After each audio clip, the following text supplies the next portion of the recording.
Hey everybody, how y'all doing? Deb, Indy, Patrick, it's good to see y'all.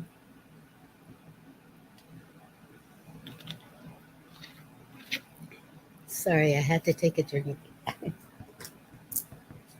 How y'all doing?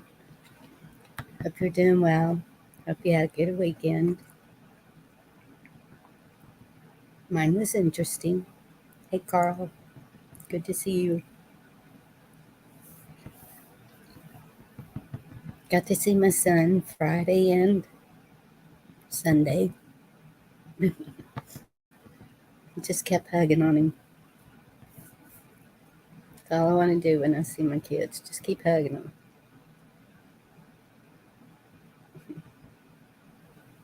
Hey Echo.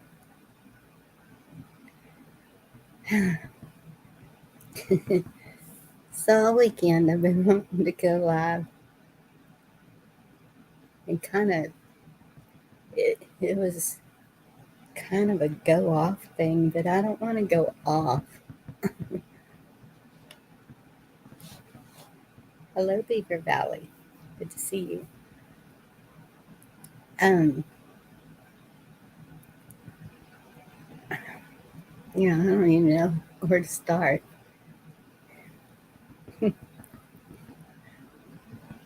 Y'all have heard my story. Um, saved, born again, whatever you call it, 1989. How do I know? I just know. Um, am I religious? Am I am I what I'm supposed to be? I don't know. I have no idea. I know I believe. I know I read scripture. I know I pray.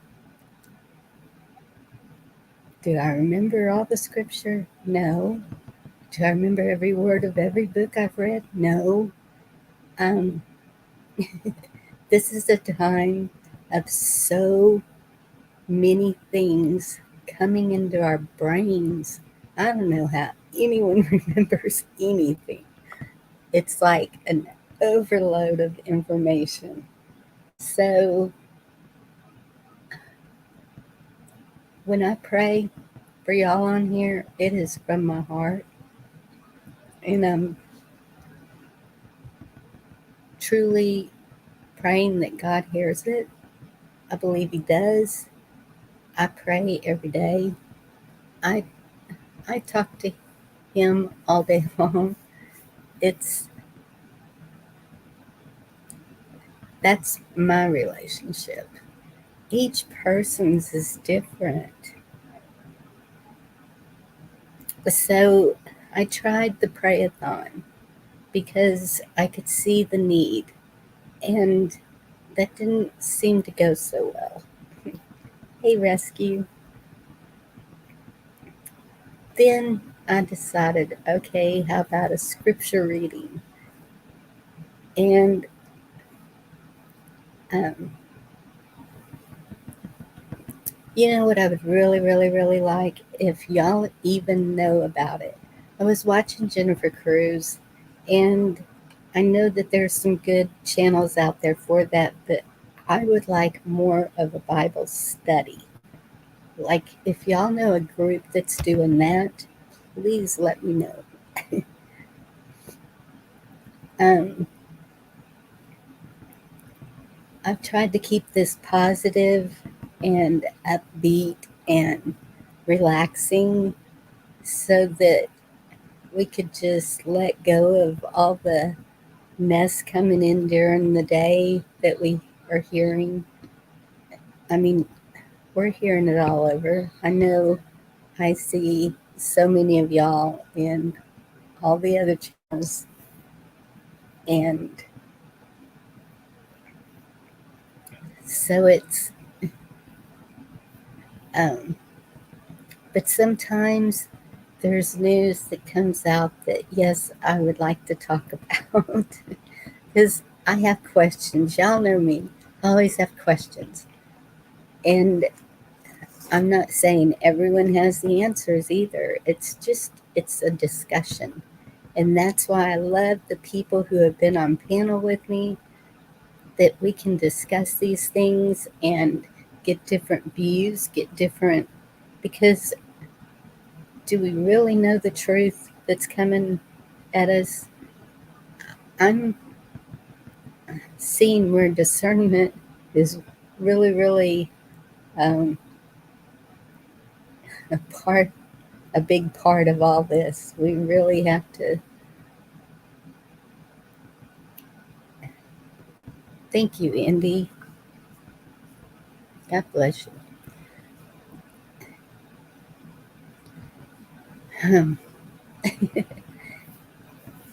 And I like music. Oh my gosh, I love music. Y'all have heard that. Y'all have seen it. Um, and so sometimes I like to play songs.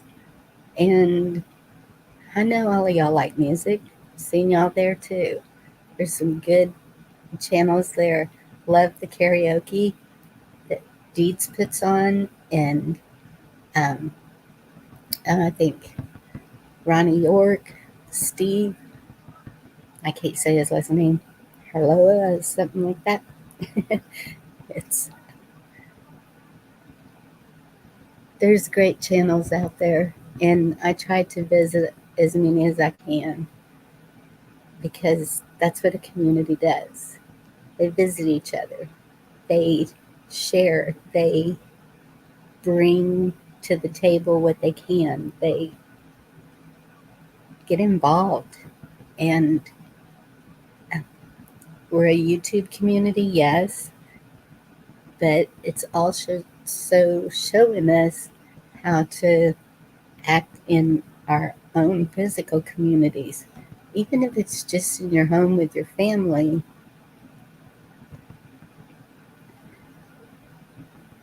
family, I don't know what I would do without my family. And I pray so hard for all of us that have suffered so many losses through all this.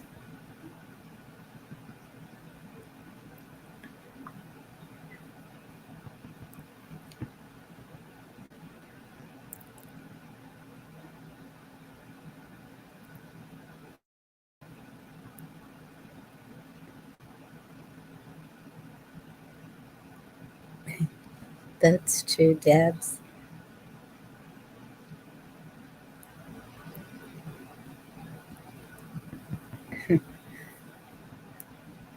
Huh. Does anyone want to come up here and talk about anything? I hope. I'm going to drop the link. Carl, rescue. Rescue, I heard you cut down a tree. I'm so sorry I didn't get to see it. My hours have been so crazy. I got to sleep about 6 a.m. this morning.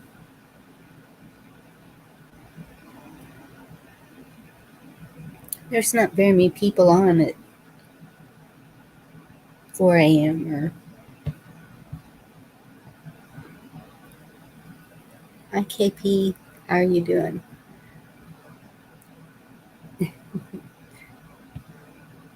If y'all know of any, let me know. Any middle of the nighters. So I'm not finding them.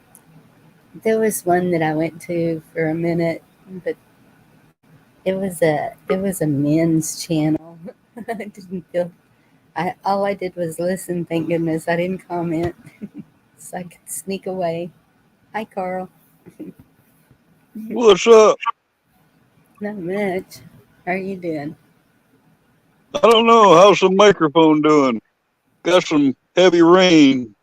It's doing okay right now. Well, I'll be. Hi Nora, how are you?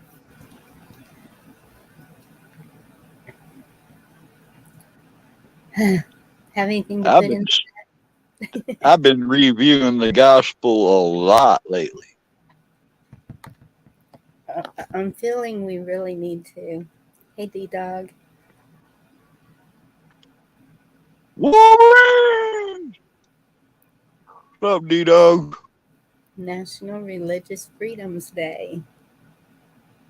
Cool.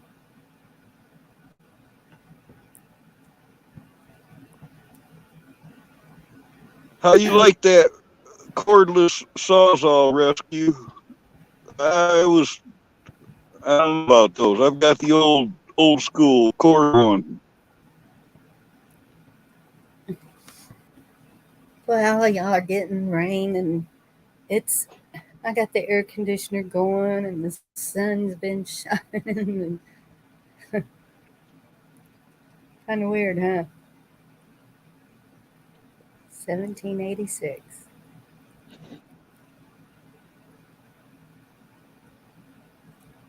Moses. That's a good one. That's a few months ago. I don't know if y'all remember. It was put on me pretty heavily to go into the book of Daniel. And um, I think we read one chapter.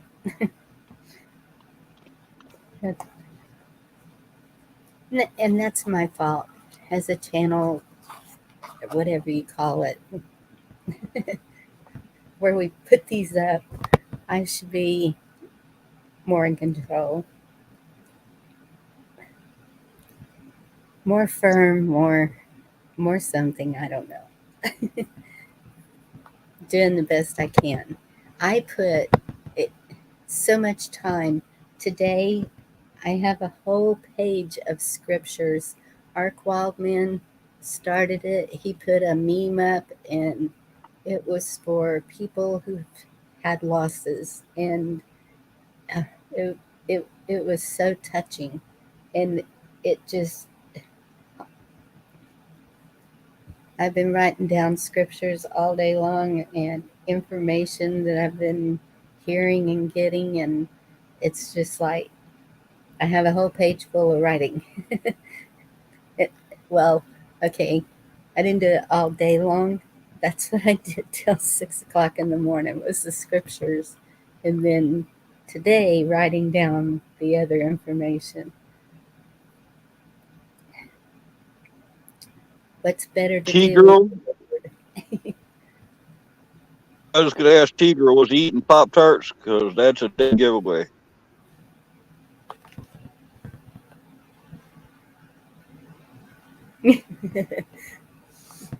Well, I don't know if he'd be eating Pop Tarts at Chip. Well, I don't know if he carries them with him. He might. Yeah, that's what I'm thinking. Wouldn't surprise me.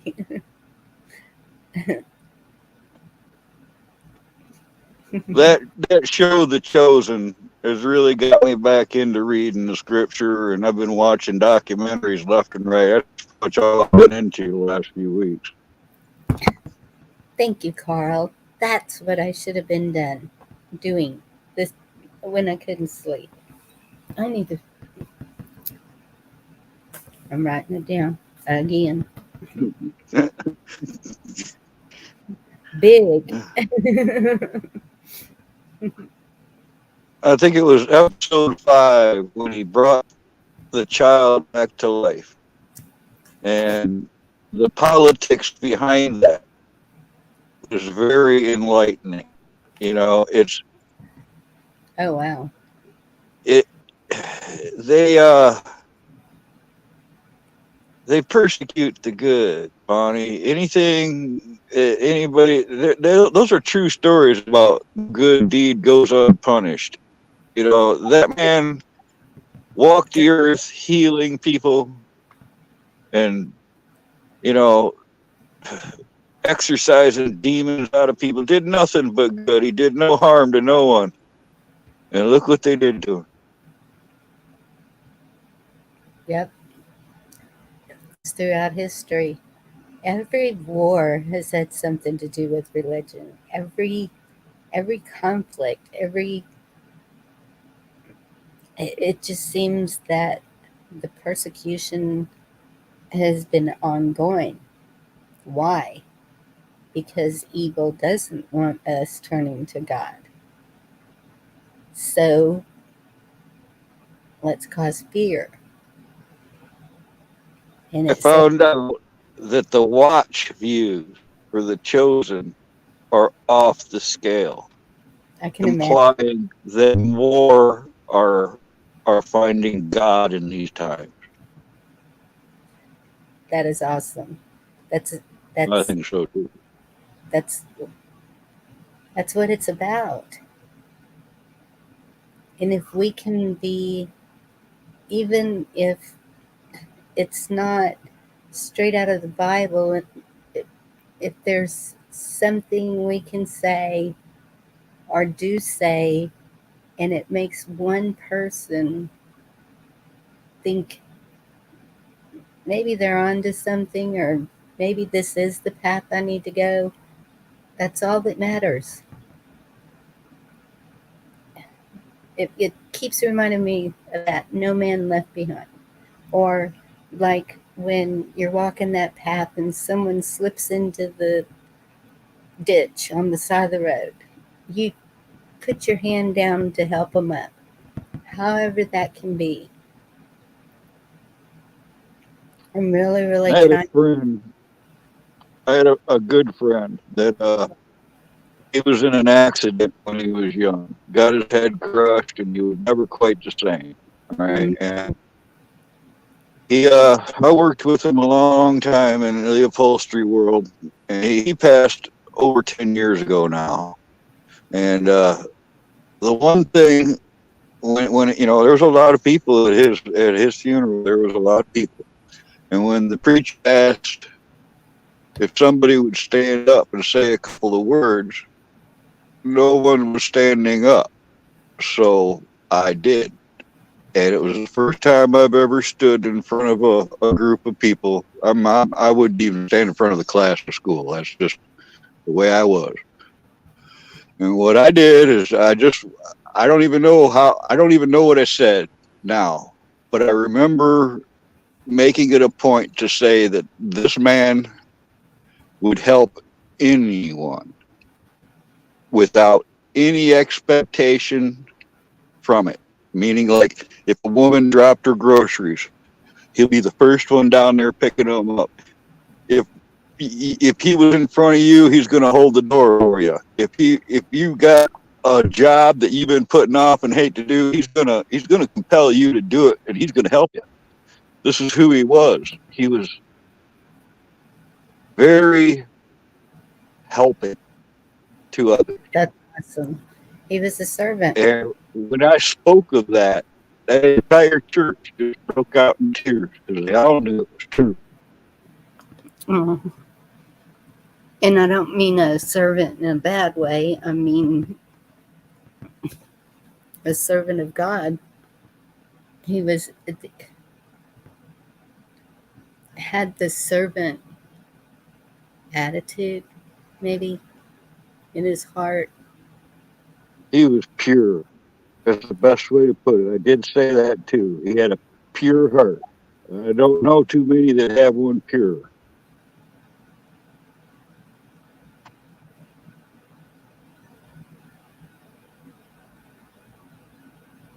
Yep,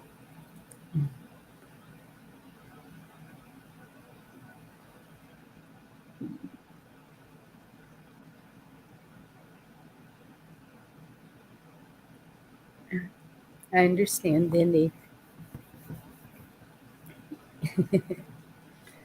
How many kids That do you have, Indy? that kind of purity is what's been on my mind. You know there's disinformation out there even when it comes to God. And there's a lot of people that believe that the word has been changed, altered, or censored all along. Yeah, And then there's those that make the argument that, well, they didn't even start writing it until 40 years after he died. And I'm talking about the New Testament. And there's all these people that have different takes on it. But you got to go way deeper than that to me. I mean, in your heart, do you know that it's wrong to hurt somebody? Do you know that it's wrong to steal? Do you have to be told that it's wrong to kill someone? Or is that just in you? Exactly.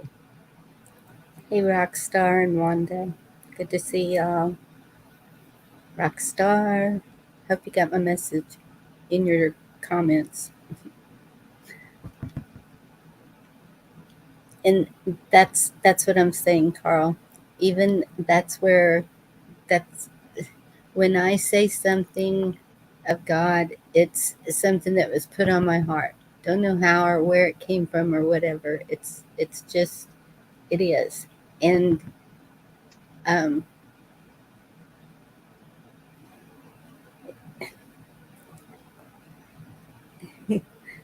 cool. Hey Tom. Um that's called a conscience, isn't it? I mean sorta. That's Not what I that's what I think it is. And yeah, I think we do, Tom. I mean, I think the good people do know. I think it's the people that don't know is what we have trouble with. yeah. Yes. The people You don't just without a walk up to conscience. somebody and Well, it's ready. actually, it doesn't. Not a lot scares me, Bonnie, but it's a frightening thought to think of not having a conscience, right? You know, Yes. a little voice in your head that tells you you better not touch that electric wire. You know, those type of things. Don't stick your finger in that light socket. Don't stick the spoon in that light socket. My friend's daughter went flying across the living room. Trust me. I rescue. Hey, Bonnie. Hey, Carl. How are Hey, you? rescue! It's good to see you too, Kim and Tom. Hi, Kim. Barbecue Rockstar. I kind of I've seen you around a little bit. He's got his own channel, Bonnie, him, her, whatever it is. I'm sorry. What about this Barbecue Rockstar? They got a channel, you say? Yes. He's got a good channel. He does barbecuing, um, well, cooking, not just barbecue. He's a pretty good cook. I'll He's have to a pretty check good. it out. He's a pretty good guitar player too. Guitarist, is that what you call him? Let me. Guitars. Got to get some guitars. You Guitar. know,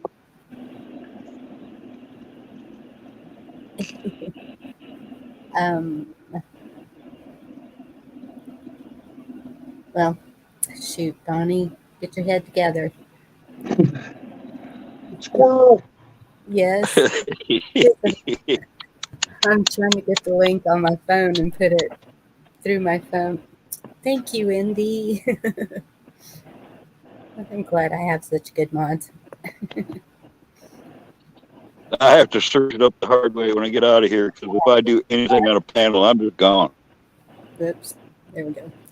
And that's what I was fixing to do was, well, first I was going to type it in and see if I could find it.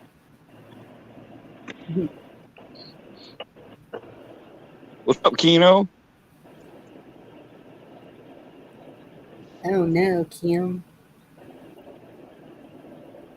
Well, it's just like spring here right now. Mother Nature's confused and bipolar over here, Kim. She don't know what the hell's going on anymore. I'm telling you. But like I said, we had the snowmageddon in February, and we had that freak thing in April that one year when I had no power. We pulled the barbecue pit inside the house. There you go. Hey, if that's what works. No, that's the worst thing you can do. I have a I have a camp stove now. That won't happen again. I think Rescue's got a pocket weapon. It's or was that? Oh, the It wasn't the concealed USI. carry. It was the little portable stove. Yeah, it's a little. Yeah, I mean, I did it as kind of a little funny, but they actually make them. But yeah, it's a little handheld stove. I did it as I concealed laughed carry. at that. That's why I did the keep it secret, keep it safe. Yeah, that was funny. That's my kind of humor. Her humor, rescue, sarcastic, and Yeah. you got to think about it a little, Indy, you can drop your link too, hon.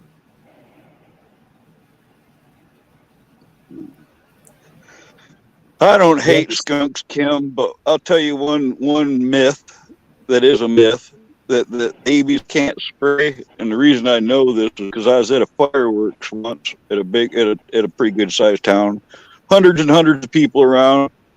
I look down, there's this baby skunk walking through the crowds like it didn't know where the hell it was.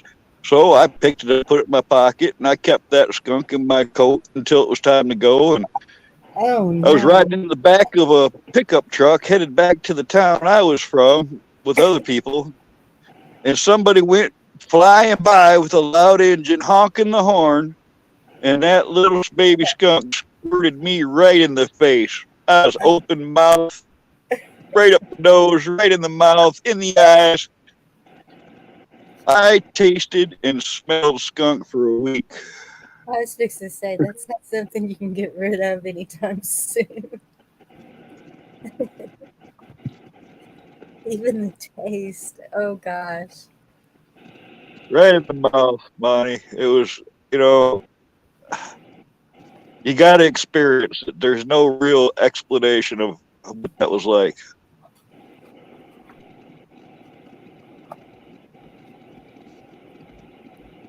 Yep.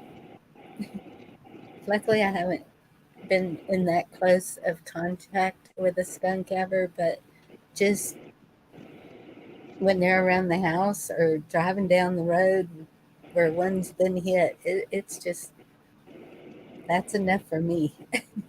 They're normally little sweethearts. Just don't scare them. I mean, we raised them when I was a kid. My mom took in some babies and stuff. We raised them up, and they went on their own way. And they're kind. I mean, they really aren't mean Mm. in any way towards you. But man, don't scare them. Well, that's um, I lived in a apartment, ground level apartment. I opened the back door, and this big fat skunk was right there, and she started trying to come in the door, and I was all, no, no, and I didn't want to scare her or do anything like you said, but didn't want her in the house, and so I'm all pushing the door closed real easy, and about I don't know a couple of weeks later, um, we were going out to the car, and there's a culvert pipe, and she came walking out of there with all these little babies. She was looking for a place to have those babies, but she didn't spray It's or anything. funny because they'll walk around in the woods around other animals and people. Like, I mean, the adults, the full size ones, they'll walk around like you ain't even there, right? Because nothing messes with me. You'd be a fool to mess with me, kind of thing. And usually nothing messes with them.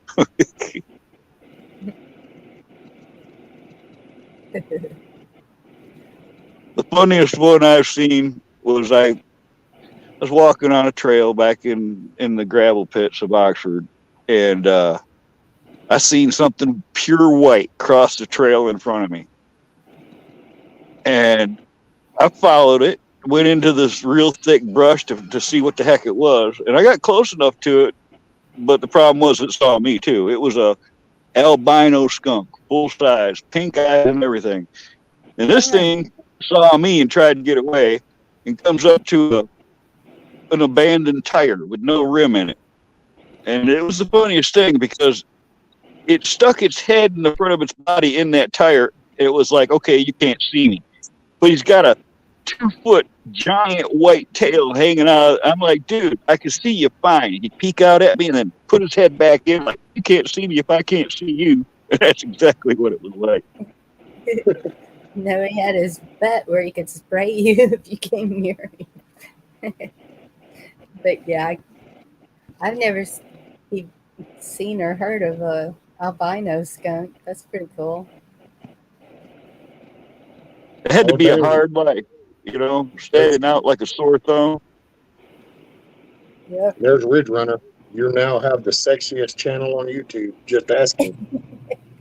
Hi, George and Ridge. Yes, What's up, Ridge Runner? he's always saying things like that. So I did a comeback the other day. Uh-oh. Did he disappear again? I've seen him talk like that, and the girl will say, "Oh yeah, hey, how you doing?" And then he disappeared. That's why I call him Runner. Well, he called me sexy or something, so I called him hottie. Whoops. I think Rescue pushed the wrong button. And now he said he wished he had my phone number. And Ridge Runner, my email is in the about section. Whoops. Just Runner, I know how awful. old you are. How do you even know those songs?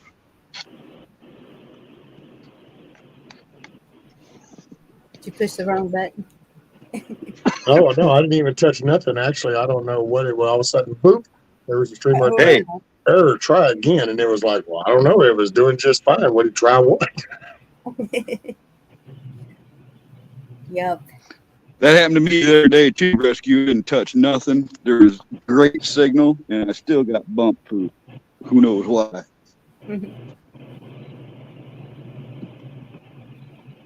As long as they don't jack with my chickens, I don't give a shit.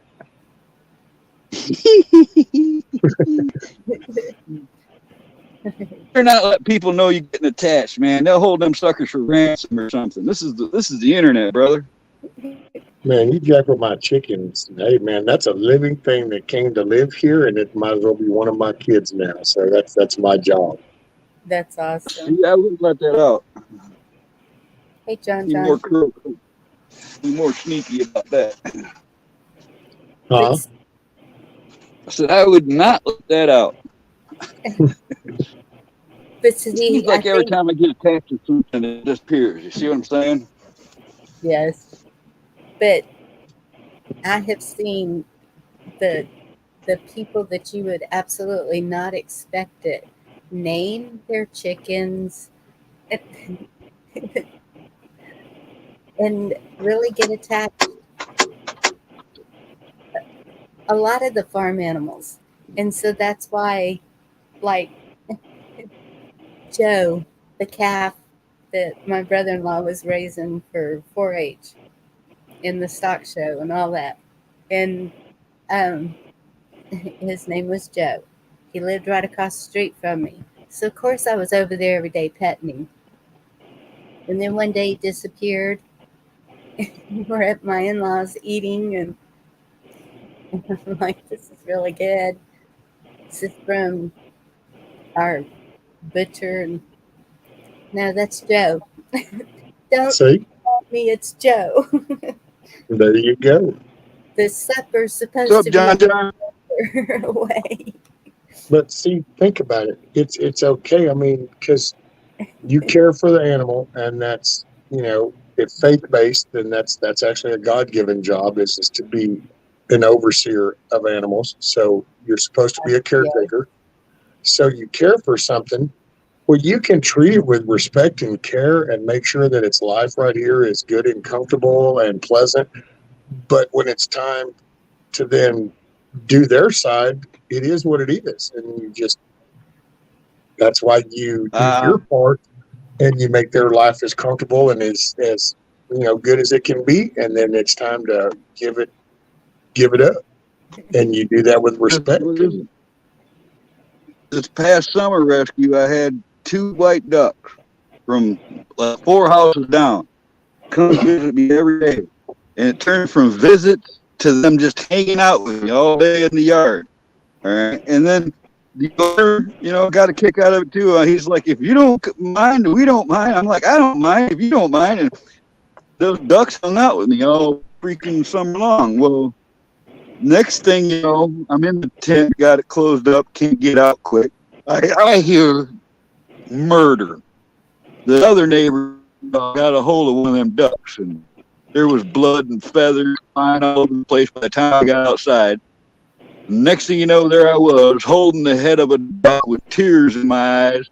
So I don't even know why I got dang attached to somebody else's duck. I don't even know how it happened. It just, that's That's what it's all about, Carl. You just put it in a nutshell right there. And Carl, Rescue, don't let him fool you. It's not just ducks. He's got moles. Don't they come inside the tent?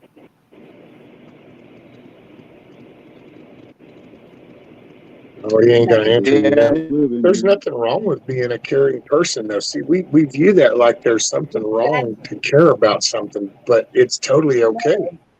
It's actually totally a good thing. When Yes. care and compassion needs to be your center core, and aggressiveness and that that's a defensive nature, but your core should be compassion and care. And also, what does that do? That's why they come to you and feel comfortable. So imagine people doing that are down to nothing, no food, no anything, in rags, coming to you, and they're just wanting that care and compassion. We have to be able to give that. We are being told all over this thing to no, those are the people you take out. They're going to come. They're coming to get your stuff. They're coming to do this to you. They're coming to do that to you. There's got to be a balance. Some kind of a I can't see just and that's where the discernment comes in too. It's going to be hard and it could cost your life, but it's still we still have that love and compassion for others, animals, people. I started going through my photographs. I got a pretty big pile of them all the way back to the '60s. And I just started setting the ones with me and critters aside. Before long, I had a pot, a big pile. I've known a lot of critters.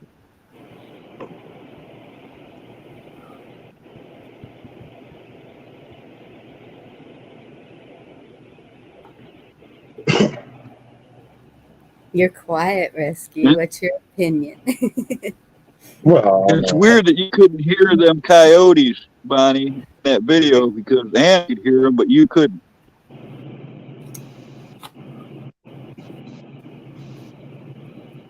I think over there in East Texas, y'all must have a lot different type of people around you. what do you mean? Um, well, Chuck kind of goes into his neighbors and nope, nope, nope. And I'm like, really? I just, I can't imagine that. And I just thought Texas was all the same. Where We is all have Chuck? the same Ain't attitude. seen him all day. It's What do you Monday. mean when he went around into his neighbors and they were like, no, no, about what?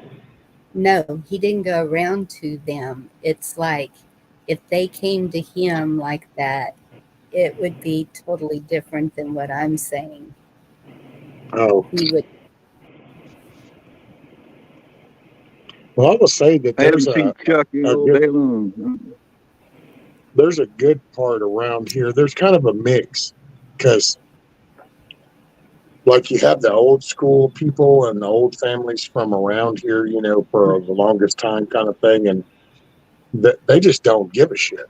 I mean, I guess to put it in a blunt way, you really got to bring up something. They're like, whatever. But then that's the small little business. They own pretty much everything they have. They still like they never adopted into that credit thing. So most of the older families around here still ran with the mentality of if I want this, then I'll save up the money and then I go buy that. Now I have it. Oh, I want that. Well, then I'll just go and I'll earn the money and I won't get it till I pay for it. And so, yes. but then there's a lot of moving people from the last storms through Houston and all that shit. And so there's some city people that have come up and then there's that mixture.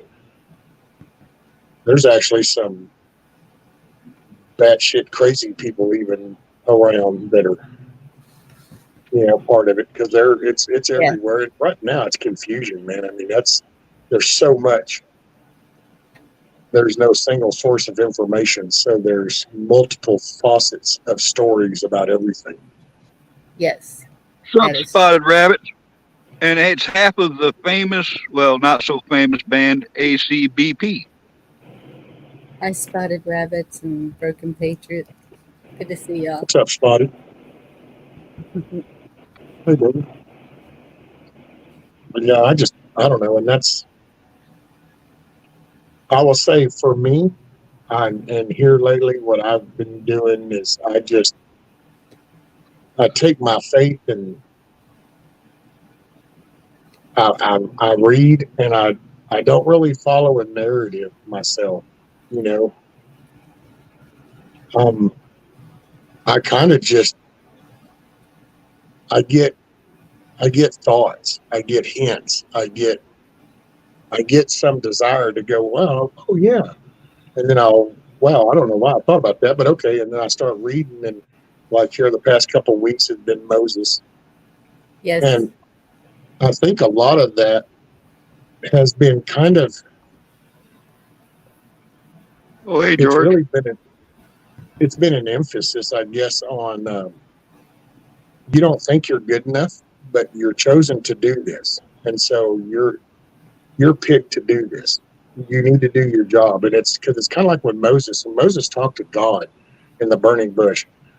Not trying to not Right. just bear with me, but it's a story in the Bible. I love it. But so when he sees that bush, the first thing that kind of happens is he actually acknowledges that, wow, I'm going to turn aside and go look at this. And God acknowledged that. Well, that's something, that's a key point. See, because Moses made an actual decision to turn towards God Yes. and acknowledge God, and God acknowledged that. That's what he waited for. And then he spoke to him. And then when Moses is like, he told Moses, I want you to go do this. And he's like, oh, wait, hold up. I'm not the one. I'm not smart. I'm not good at this. I'm not me, not me. Get Aaron, get somebody else. And he's like, no, you. And so, you just kind of get reassured that you have to put away a lot of the outside stuff and Yes. know that what you see as turmoil and what's hurtful, well, that's surface stuff, and so, God uses those that are imperfect. well, everybody's imperfect, and that's, Everyone. we all Everyone. strive, but I don't know. It just here lately, it's like it's really given me the strength, because it's like I don't let this outside stuff, because it's in, and I don't mean this to be as raw as it's probably going to be. So I apologize if it sounds that way, but man, this is all trivial ass shit right here. It's your Yes. soul and its eternity that actually matters. And to each their own. Me, I choose to follow a creator, my father, God, and that's my path. And so I've kind of started to slowly learn how to tune out all the stuff and deal with basics. And it's all this politics stuff. Man, that stuff can totally screw up your day-to-day life. It Yes. can crawl in and occupy your brain and get your mind all into all kinds of shit. And no offense to nobody, but we call like rabbit holes. Well, I kind of been thinking about that here lately, and it's all you have to do is take your eye. What if you don't look at the bush? What if you're paying attention to this story here or this story here, and you're not seeing the bush? Pay attention for the bush. Turn towards the bush. You know what I'm saying? That's kind of where Yes. I've been. That reminds me of what happened on the 10th. While Yep. everybody was paying attention to something else, they went in and messed with DNA. The Yep. this little treaty between the three countries behind our backs. Oh. I couldn't find anywhere either, Bonnie. So that's what I'm. Yeah. Um, I'll go ahead and spill it. It's a There was a North American summit in Mexico City. Had Trudeau, Biden, and the Mexican president. I can't say his name. I don't know. And anyone who wants to check it out, it's at whitehouse.gov. Um, they have a full. They have. You have to keep pushing next to see each one, and it's a lot of reading. And I did it. I did not see anything that was signed.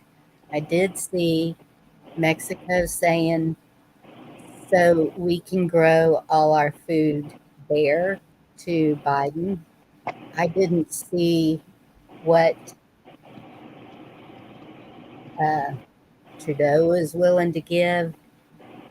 Um, it To me, it sounded like us being in the middle with all the resources and land was the goal for the two adjoining countries. I'll just leave it at that. Y'all go read it. Whitehouse.gov.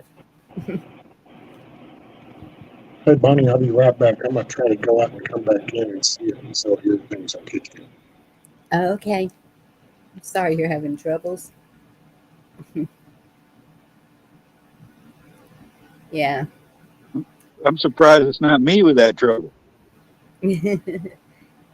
And um man,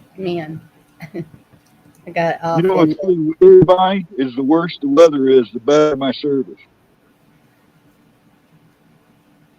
Oh, that's odd, isn't it? Yeah. Thank you, Kino.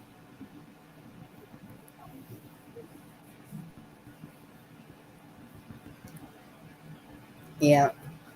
And well, that wasn't the only thing going on. It's that thing in Switzerland too. There's so many things going on where they're um, joining each other. And one of my friends on Facebook, she said that the people going to Switzerland are having trouble finding pilots to fly them over there. There's Interesting. 500 Swiss guards at the Davos. Yep. I mean, 5,000 Swiss guards at the Davos. They're checking people when they enter the city.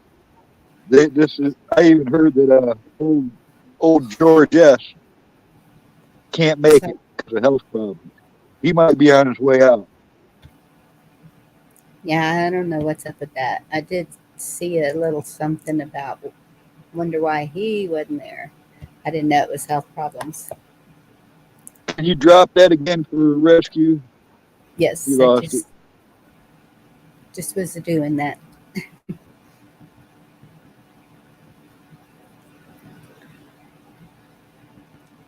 But that's where we need to be spiritually in tune, physically, mentally, and what rescue is saying,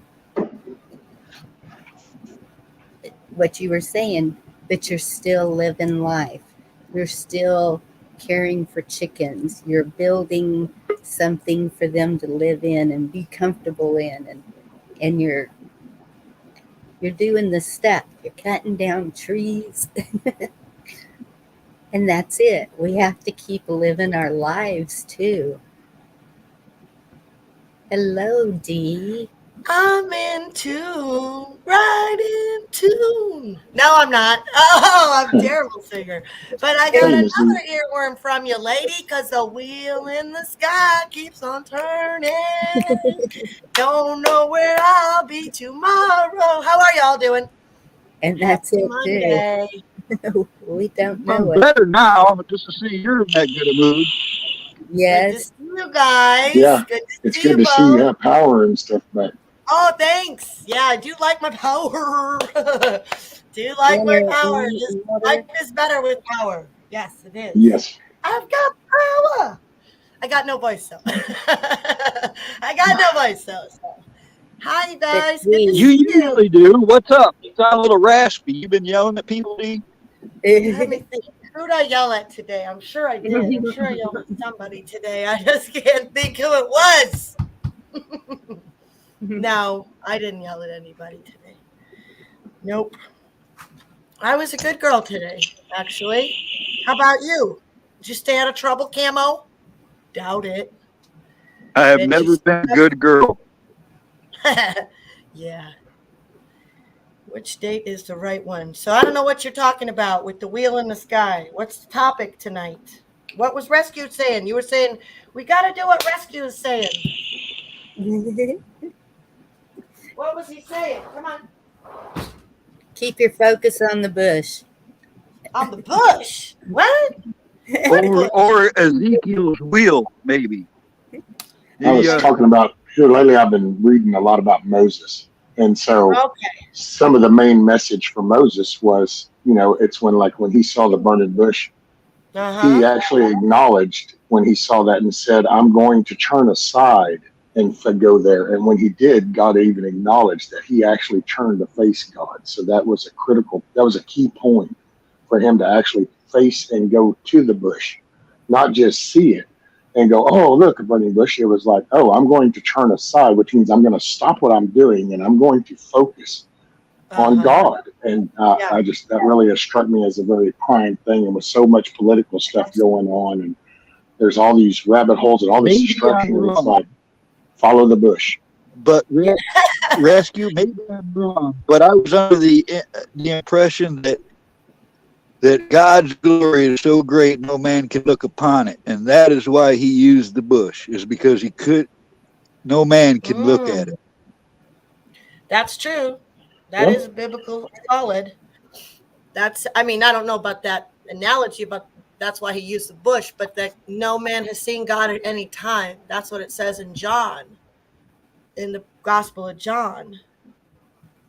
Except there's some reference where, let's see, who was it? Because they don't describe any features other than the bright light and then the crown and stuff, so they can see around him. But I think the bush was actually an intentional thing, because it was to make sure that he acknowledged that. And then it was like when he tried to say that he wasn't good enough, and God was like, "Yes, you are, and I'm telling you, you are. I'm going to tell you what to do. You're going to go do this." And it was just, some people like the staff and all that. That's impressive, but it's just some of those little key messages as you read, you kind of pick up. And there's no certain thing for me. It's just that I just get this urge to read something. Next thing I know, as I'm reading, some little things stand out, and it's just the way God talks to me, is the way I see it. That's the way God talks. Yeah, I've read the Proverbs for years and years. Indy, we got to pray for Indy. And that's the way it is with Proverbs too. I could read the same Proverbs, for 27, 28 years, but all of a sudden I'm going to get some insight. I've read this verse many, many times, right? And all of a sudden God's like, but here, check this out. So I'd like to pray for Indy if you like, Bonnie. I wouldn't mind. Yes, please. I think that I'd love to know where Moses' staff. I think the Germans in World War II were looking for that. Yeah. And the Ark of the Covenant. They say it's in Ethiopia. Yeah, and that little church. They say it's been there all along, and an entire religion had been based and surrounded around that. All right, what's she saying? Has minor health issues she hasn't been able to shake. It is keeping her from work. They have been amazing, but she's hoping to get back. Yeah, so chat and panel, would you please agree with me? Let's lift up Indy to you. God, our sister is got an ailment, a thorn in her side, Lord, that is just, it's getting in the way of work and her happiness, and she knows people are dependent on her. But God, you are sovereign, and we just ask you would touch her and heal her so she could get back to work. And And we believe, Lord, help our unbelief. Please do a work for our sister here, whatever you have for her. In Jesus' name, amen. Amen. Amen. And if Rescue, D, Bonnie, any of you got her information, please pass mine along to her. I think I Don't have it gonna in email me. Discord or something, but I never go in Discord. It's the thing. So, And hello, if she Jen. doesn't have that, D, I'm going to email you. I'm going to message you my email so she can have Okay. that if she doesn't have the other platform. Okay. And what Sounds y'all were good. talking about a while ago, Dee, what you were just saying, that's what I was Oh, talking to some people earlier today, and yeah. that's what I was saying.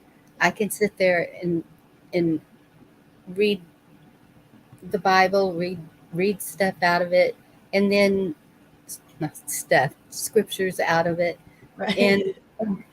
but it's like all of a sudden you hear one scripture that it just jumps out at you and it Yeah. has meaning where before you're just reading it and it's Yeah. like suddenly it's aha. Read Suddenly it I again. see. And then read it again.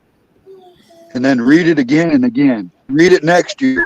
Read it 10 Again and years from again. now. And every time you read it, you're going to get more out of it. Hey, Benji. Well, and the most insight I ever really have gotten is in learning why it's so important to know God's word is when I'm praying about something or I'm in the middle of a situation and then the verse comes to me or the passage or the principle or the God's way. It's it's totally contrary to what this world is. So if you don't Yes, know the Bible and you don't know how God operates, he doesn't operate anything like this devil on this earth because Satan is the prince and power of this world.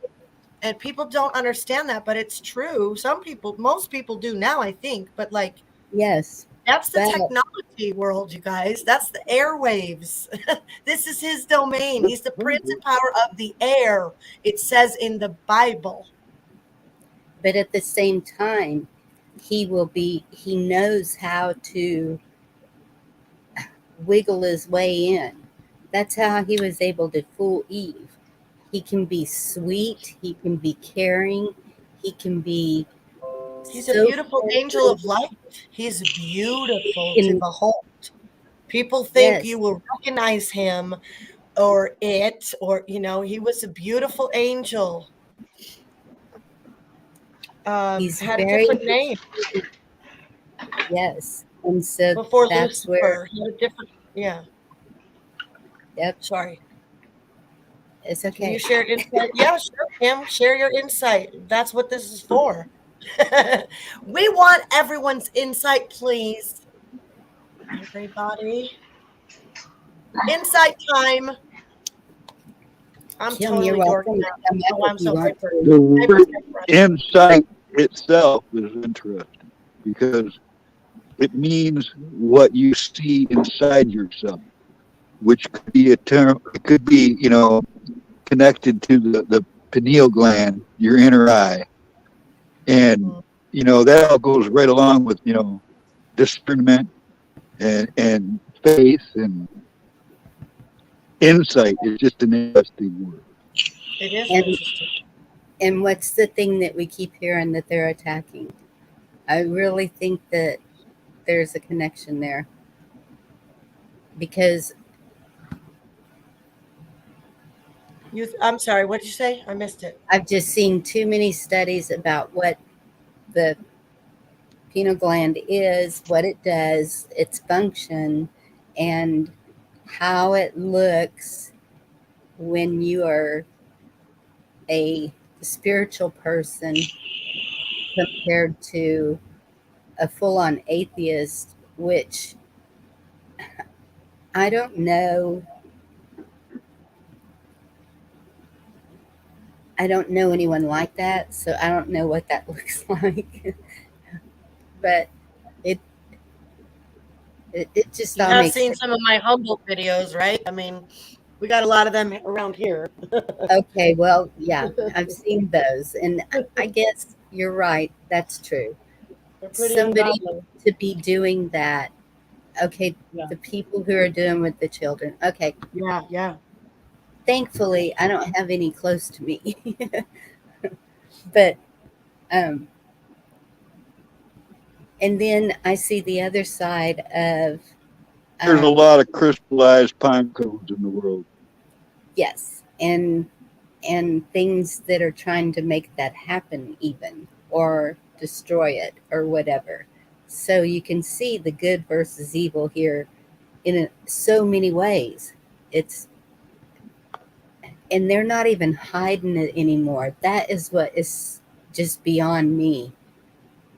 Let's just throw out there and in the top headlines, we're fixing to have the biggest satanic convention you ever saw in Boston in April. Woohoo! In your face. People should be like, those days we need to be on our knees, just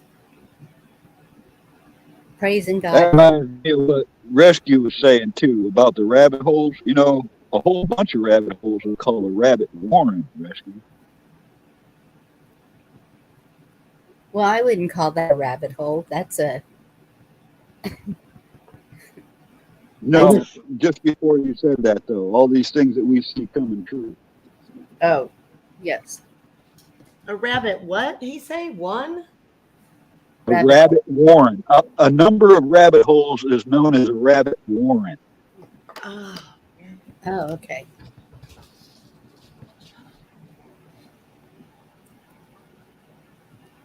Don't ask me why I know that. I don't. why do you know that, Kim? I want to know. Why do you know that? Benjamin, you enjoy those pizza rolls. Ew, pizza toast. No, it's cold, you guys. It's cold. It's cold. It's cold.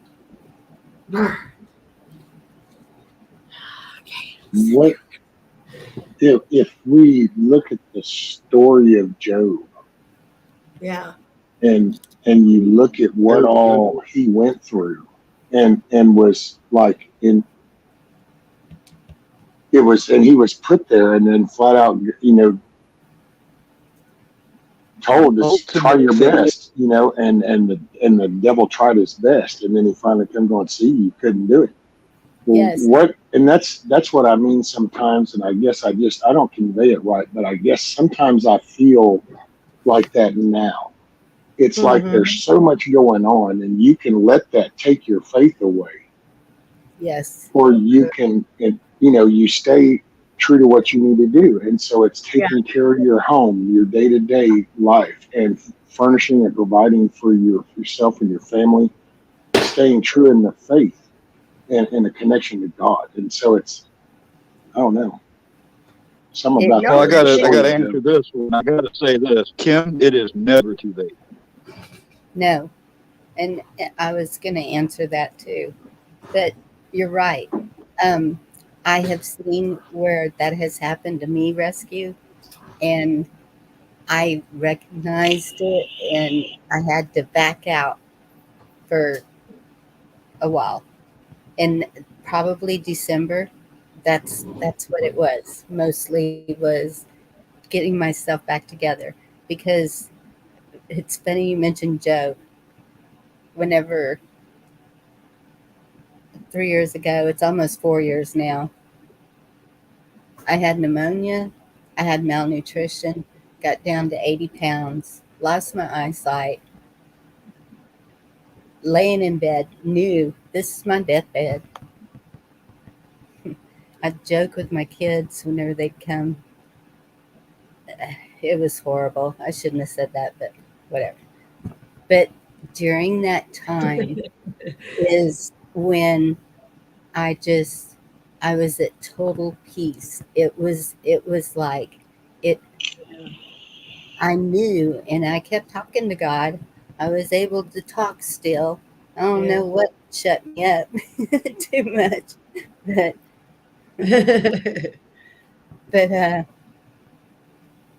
That's good. That's great. Yeah, Chuck, all right, man. I haven't seen Chuck maybe 2 days. Well, he is. Mondays is his meetup time with his friends. Remember? Right. But I didn't see him yesterday. Yes, I did. I think You no. asking this age group here to you remember? Come on, Bonnie. You know better It was than all that. kind of melded together. Well, Bonnie, did you ever It reach a does all point kind of where you meld were like together, giving I it up, believe. like you were just like, I'm done, and kind of reached that cresting point when you were talking to God daily? That I was done. That Yeah. that Did you ever feel like you were just like, look, I'm good anytime. You want to take me, just take me. This is yes, miserable. I'm yes. unhappy. See, that's where And I was at too. I didn't feel the misery though. Yes, rest. That's what's Yeah. weird. It Even wasn't sad. It wasn't depressed. It was just an ease. Like I'm ready to just go. I'm ready. I'm done with yes, this. yes. Yeah. And so my girls weren't, and so they were force feeding me, and they were like doing everything they could. My granddaughter was bathing me in bed. It was and so that bond also that built between us, it was like that was an amazing thing too.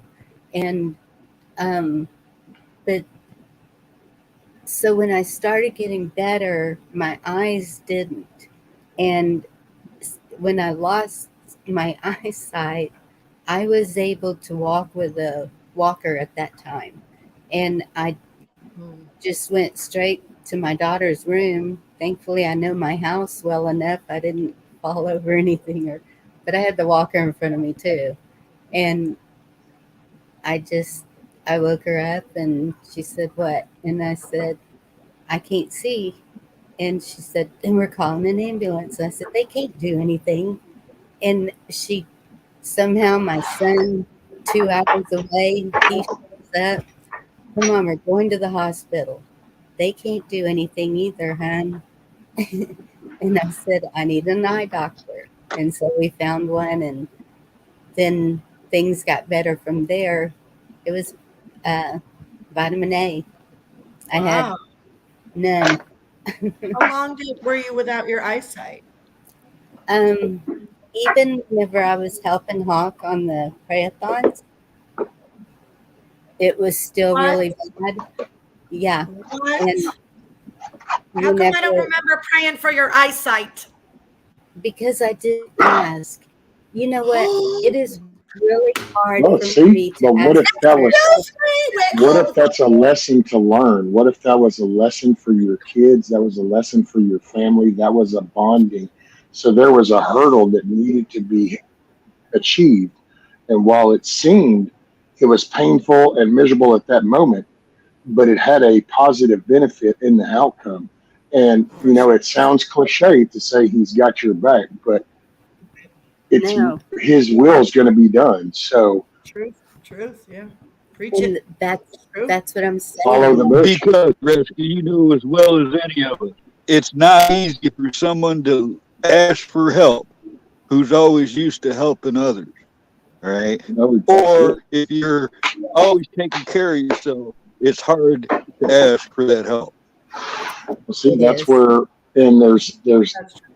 so if the lesson is to humble you, then put this in equation. So depending on the person that's being humbled, then that lesson to be taught could go from mild to very extreme.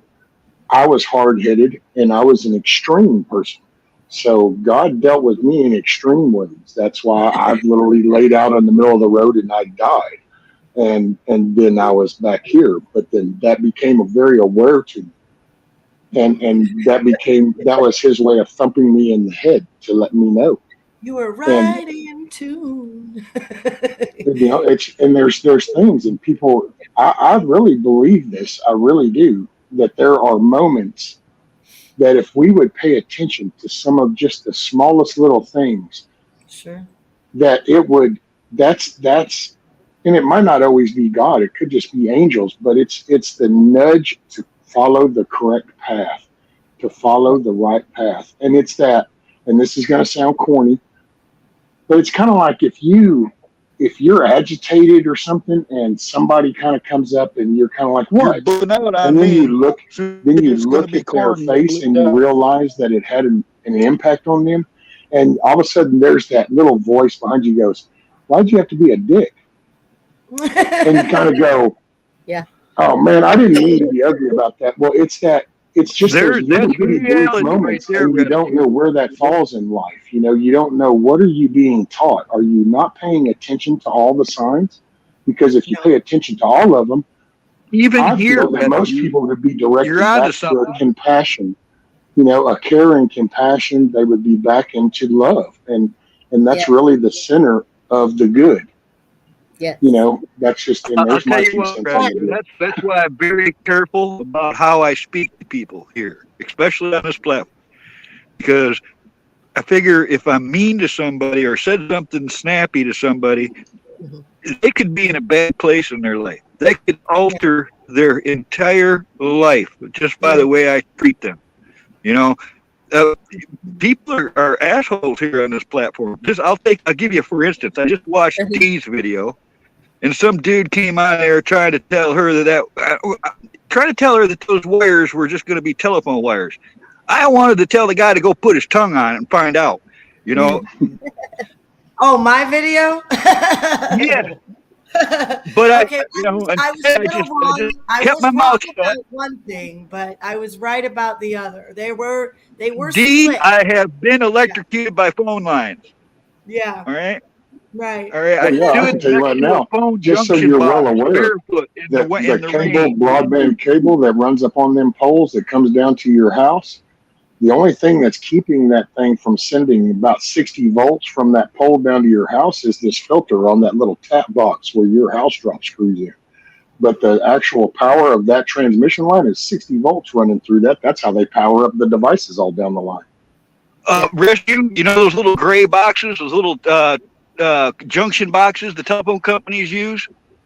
Oh, yeah, twisted pair. That's actually, well, here's the concept. This will click to you as soon as I say this. So that twisted pair generates amperage. And here's how you can remember this. The ring of the phone. The dial, I know. It's 3 volts. When that phone would ring, that phone was powered by the voltage coming from that twisted pair. That's where you didn't plug an AC adapter in for your phone. But check this out. It came from that wire. Yeah, see, each phone line used to carry 3.5 volts. But this is the junction boxes where they disperse that voltage. And I was probably in my teens in a rainstorm. I stood next to one of those things on the ground barefoot. And let me tell you something. That was a shocking experience. Oh, yeah, dude, take a house phone. You can take a house phone. If you have a landline, take and plug in the phone lead into that thing and hold those wires and have somebody call that number. And when that thing when that ring is going to happen, you're going to feel a bite. And you're going to think something got a hold of your hands. You're darn right there, because I done all that, Rescue. I used to be able to dial a phone number without a telephone. I've screwed up and not disconnected phones from the main pad and been in the house and hooking in a new outlet and then had somebody call that house and bite the shit out of me in mid-stride.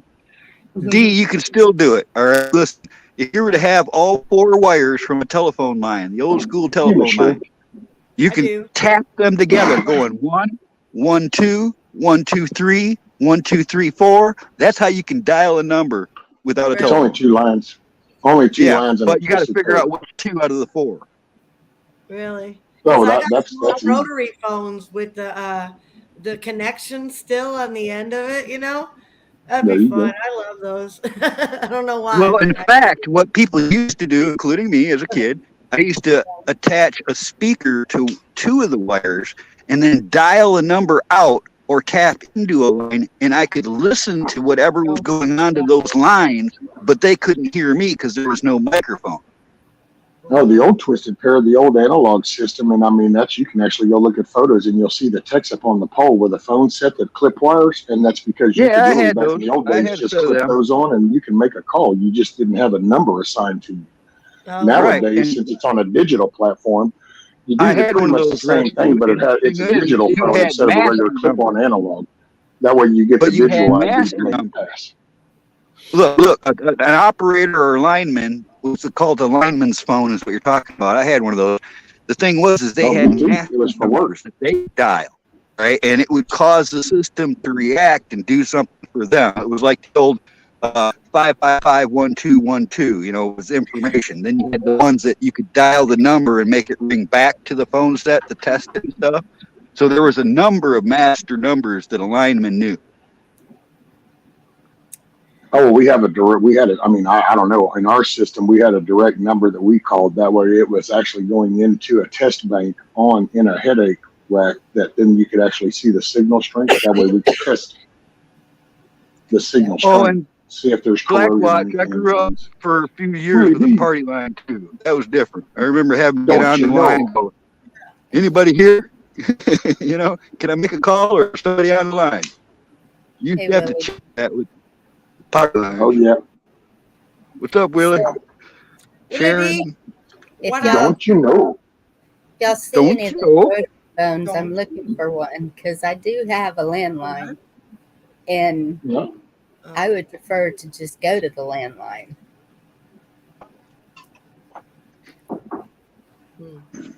Because with my internet service, it was cheaper for me to get it with the landline, but those digital phones are crap. Every time I'd buy some, they would go out in no time, and just don't like them. So I've been looking for a rotary phone. I have no idea what happened to mine that I had hanging on the wall. Hey, you know what?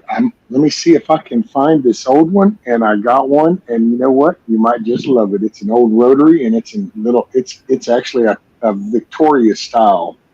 Oh, those. They finally came out got with the wide base with the rotary, and then it has the little arm that comes up with the two gold arms cradle that holds. Cradle. Yes. Oh, yeah. Victorian style. Yeah. Love it. I think that's still around here, and if it is, then the real ones are weighty though, and then they have some more, you know, where they modeled them after it, but they weren't really the real Arrow ones, you know. I'd love to get me one of those too that hangs on the wall. They make a rotary dial cell phone now. But do they still sell the phone line that you would connect to? No, it's a cell phone. Somebody just made a rotary cell phone for the kick of it, and they're selling them. Are you talking about for a regular landline, Bonnie? They make still regular that. phone line. Yeah, you can still get regular phone line. Okay. I hope there's lots of 9s and 0s in their number, so this can take all day. No, thank you. I wouldn't be doing that. I mean, I like them, but I don't want to use them, you know. I miss the 25-foot curly cord days. I've got one of those. You plug the cord into it that swivels so you couldn't tangle up your phone line. I still got one of those. Oh man, if you had a nice long cord on your phone in the kitchen, you had it going on. You know? Oh yeah. Well, that was down here. That was the spot. It was in the kitchen wall, and it was a 25-foot cord that would reach into the bathroom. It would reach into bedrooms. And so if you needed to know who had the phone, you just followed the cord. I remember putting a junction in between two of those. Right. I have done that. Follow the cord. Which kid's got it? Right? Yep. Where is that damn phone? Where's that cord? Where's the door? Which one? Who's got it? Back to Job. I wanted to say something about Job. You know what his wife told him after everything? Do you remember what his wife said to him? No. I thought that his wife died. I thought his children died. All of his died. I thought she died. She didn't die. She told him at the very end, after he has all these conversations with all of his friends, and that's the whole book of Job, right? So all these conversations, his friends are talking to him, he's talking to them. Yeah. And she finally said to him at one point, curse God and die already, is what his lovely wife said to him. And he stayed faithful. Oh, nice. Stayed faithful to the Lord through it all. Through it all. It's been a while since I read that, but I really remember the first time I read Job, and it ever since then, no matter what goes on in my life, I feel like it could always get worse. Look at Job. Absolutely, poor Job. How many, we're all going to know Job in heaven. You know what I mean? We're just going to be like, who's that guy with all those people around him all the time? Oh, that's Job. I'll wait till next year, I guess, get my turn, But yeah, he's going to be pretty popular, He suffered a great deal for sure. The most of anyone in the word, I think. I don't know of anyone that suffered more than him. Lose all your kids, lose all Jesus. your home. Yeah, Jesus, of course. Sorry. But besides, and never lost his faith. You're And he right. never lost his faith. Yep. Right. But That's that the was, point. look at, there were so many of them. Look at Noah. He was ridiculed. He was For told, sure. he's a Yeah. Looney Tune doing this. And I don't know if it ever gave a number. You guys, I'll tell you something that I don't talk about much. Hi, Mary. It's something I've been running with this for decades, and it's really kind of surprised me at times, but I've gotten used to it.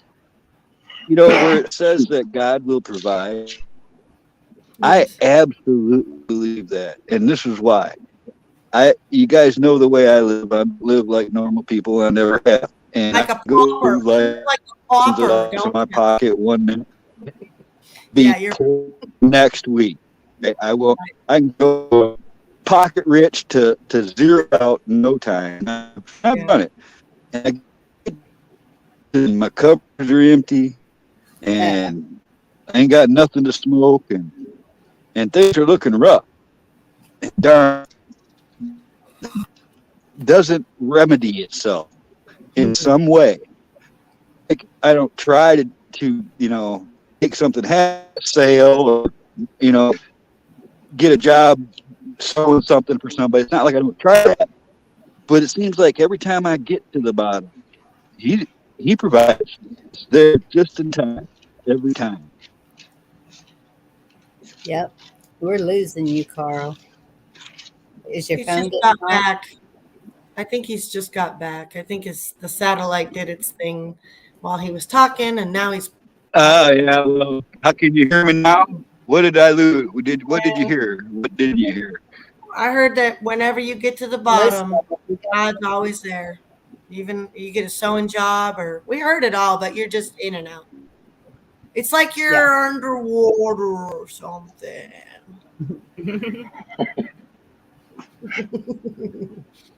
But I'm used to talking like that. I know a lot of deadheads. It just takes me back to some old days, where your lips are moving, but I can't hear what you're saying. Carl. The distant ship smoke on the horizon. I got him going. Sorry. I turned to look, but it was gone. I cannot put my finger on it now. The child is grown. The dream is gone. Go ahead. I need to play music. I got y'all. Comfortably numb.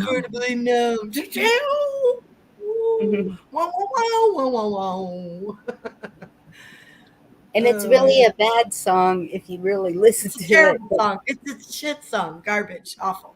Real bad. The whole album is bad. I love it. Bad vibes. I know. But it's not going to uplift you to the place you need to be if you're depressed. Like, don't put on the wall, people. Yes. Okay? Don't. Okay. All right. I got something to say about that. And you're right. But, it's like back in the 70s, I loved Black Sabbath. That music touched me. All right. And everybody's like, this devil music. It's devil music. All I heard from those lyrics was warnings. Yeah. Yes. They were evil AF. You know that. They all were evil AF. Yeah, but it warned me. All right. Yeah. It made me think. What you read in Rescue? I'm curious. I heard those pages. I could see them. They were those good ones. Yep. Yeah. That's life right there, brother. You got that right. It is time to be in it all the time, right? I was listening What's up, to Skip. Mr. Bundy? I'm going to share a message from Skip Heitzink soon this week, and it's called "With a Little Help of My Friends." It's going to be really good. It's cool. It's a good one. I just listened to it tonight with my husband while over dinner. Hi, Al Bundy. Good to see you. You got a pink rotary phone? What? I get by with a little help. Don't stop believing. Hold on to your dreams. Let's see. Rocked that one song, Faithfully, on the piano. That's a fun one. Steve Perry. Dust in the Wind. You know, Black Keys. Oh, Dust in the Wind, too. That's a good one, too. That's not Journey, though. That's Kansas. How long to the point of no return? Ooh, a little deep purple. Your destiny, Danielson. Depends on your destiny. What's your number? Smoke on the water. Both my kids love that they could play that on the piano. When they figured that out on the piano, they can both play that one, okay? They can play Heart and Soul. My son can But play do they know the words? Yeah, they know the words. Oh, yeah. They They know knew better who Frank than Zappa and the Mothers were? What? They know who Frank Zappa and the Mothers were? Wow, I'm impressed. My husband just saw Zappa's son or some Zappa band. I think it probably wasn't. Dweezil? Is he dead now? Somebody just I came think through the Moon hometown. Unit. I think Moon Unit passed, didn't she? Yeah, he saw a production.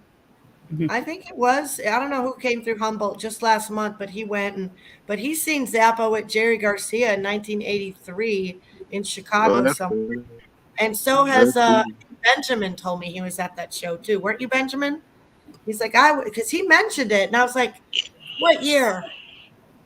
Yeah, he's hippie. My son was talking to me about some kind of film he watched, something that the people that did the Black Mirror, which I refused to watch because they all made me watch the first one when the guy did the pig. And I was like, I'm out. I'm not watching any more of these ever again. And they're like, no, but the rest are really good. That was just a really bad. I said, I don't give a shit. I'm not watching some guy do an animal. Okay. No, not. So anyway, there's a new, the same producers of Black Mirror are putting out 15-minute somethings. And my son was watching it. Yep, it was you. You've seen Jerry and Zappa. Yep. And anyway, he was telling me it was something with the depopulation theme. And I played him that video of John Lennon and Yoko Ono. And I'm like, I just don't appreciate that these kind of movies desensitize us to, because it was like in one of their movies, they were going out after people that were still procreating. And, just it sounds a lot like, oh, don't worry about it. Drink the Kool-Aid. It'll be all right. Yeah. I'm like, no, I don't like it. But people that watch TV and movies all the time try to talk to me about the shows they watch. I'm just like, I want to check out. I'm like, I don't care. I don't want to watch TV. I want to talk about something real. I want to talk about some, propaganda garbage that, like, I'm out. This is my new Netflix right here. I'm not going to let them pump their shit in my head anymore. No more. Unless something really good comes out. Like Master and Commander 2, which they never did because that Russell Crowe got out of shape. He couldn't fit in his captain outfit anymore and look all good like he did once upon a time. Oh, Russell Crowe. He used to look so good, didn't he? You know what I've noticed about entertainment all the way around since I was a kid? It's worldly. No, it's mostly dark. Right? Dark. Most of the entertainment that we see is going to be of a dark subject.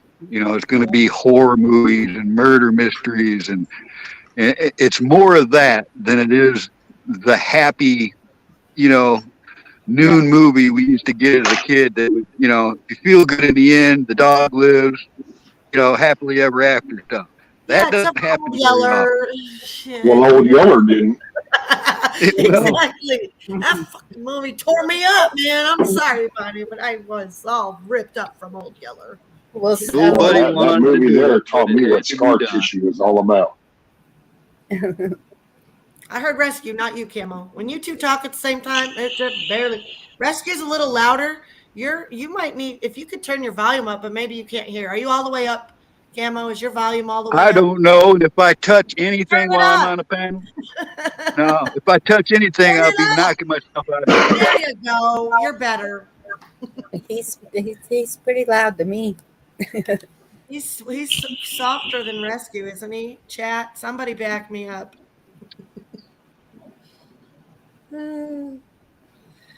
Used to look good too. Yeah, we all did, Al. Join the club, babe. We're We not in were our all 20s. babies at one time. Huh? Yeah, We were all babies at one time.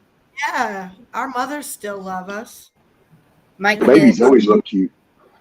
my kids will start singing a song from way back when, and I turn around and I'm like, I can't believe you remember that. And yes, Mom, still listen to it.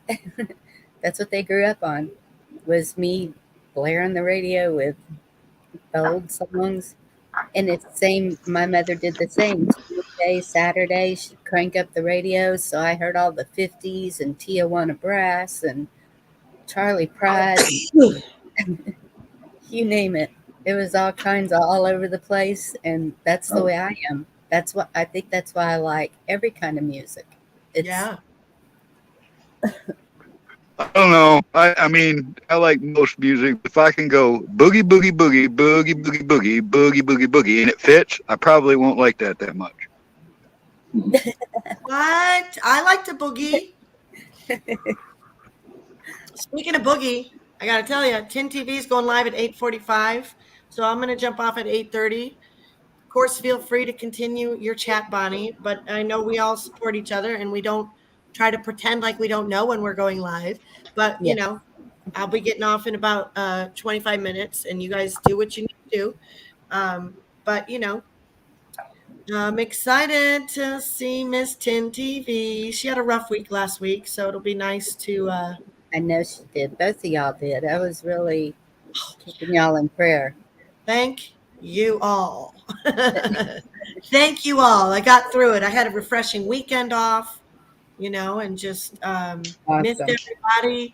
I missed y'all. I was excited to get on your show. We were having dinner and we were watching that other thing. I wanted to put it on when you first got on. Did you see? I don't remember if you were in my chat today, but I got my books, my constitutional books. Did you get to see today's No. show? Hey, but D, if Yeah. you learn War Pigs on the guitar, I'll come up and sing it. We'll do a thing. What's the song? War Pigs. War You know, Pigs. yeah. Generals gathered in their masses, just Oh, like witches at black masses. You know that a one? Black Sabbath song? Um, yeah, I know that one. Indie, is that JJ Heller? I love JJ Heller. I have almost all of her albums. Save Me, that's on Painted Red album, if that's the same song. And I listen to Save Me all the time. All the time. She came to Humboldt County, and I'm so bummed I didn't go see her. Some of my friends went to see her. She was at a church. I wish I did, but You know what? And that's what I fall asleep to. I put my Pandora on my phone on Christian music, yeah. and sometimes I'll stay awake long enough to, oh, I like that song, and I'll write the title down. But it just, I sleep so good with it running. It's I'm going to get my binder and book and show you what I got today, okay? I'll be right back. And I'll be back in 2 minutes, actually. I got to do another thing. okay. Another thing. Yeah, okay. I got to do another thing. Gotcha, girl.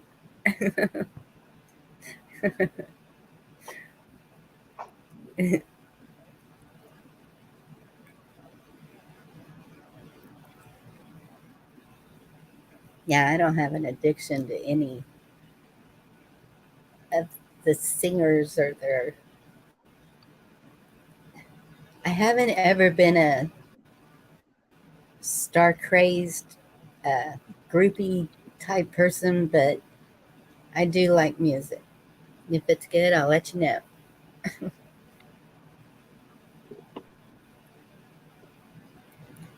And even I've already been let down too hard. let down. I won't.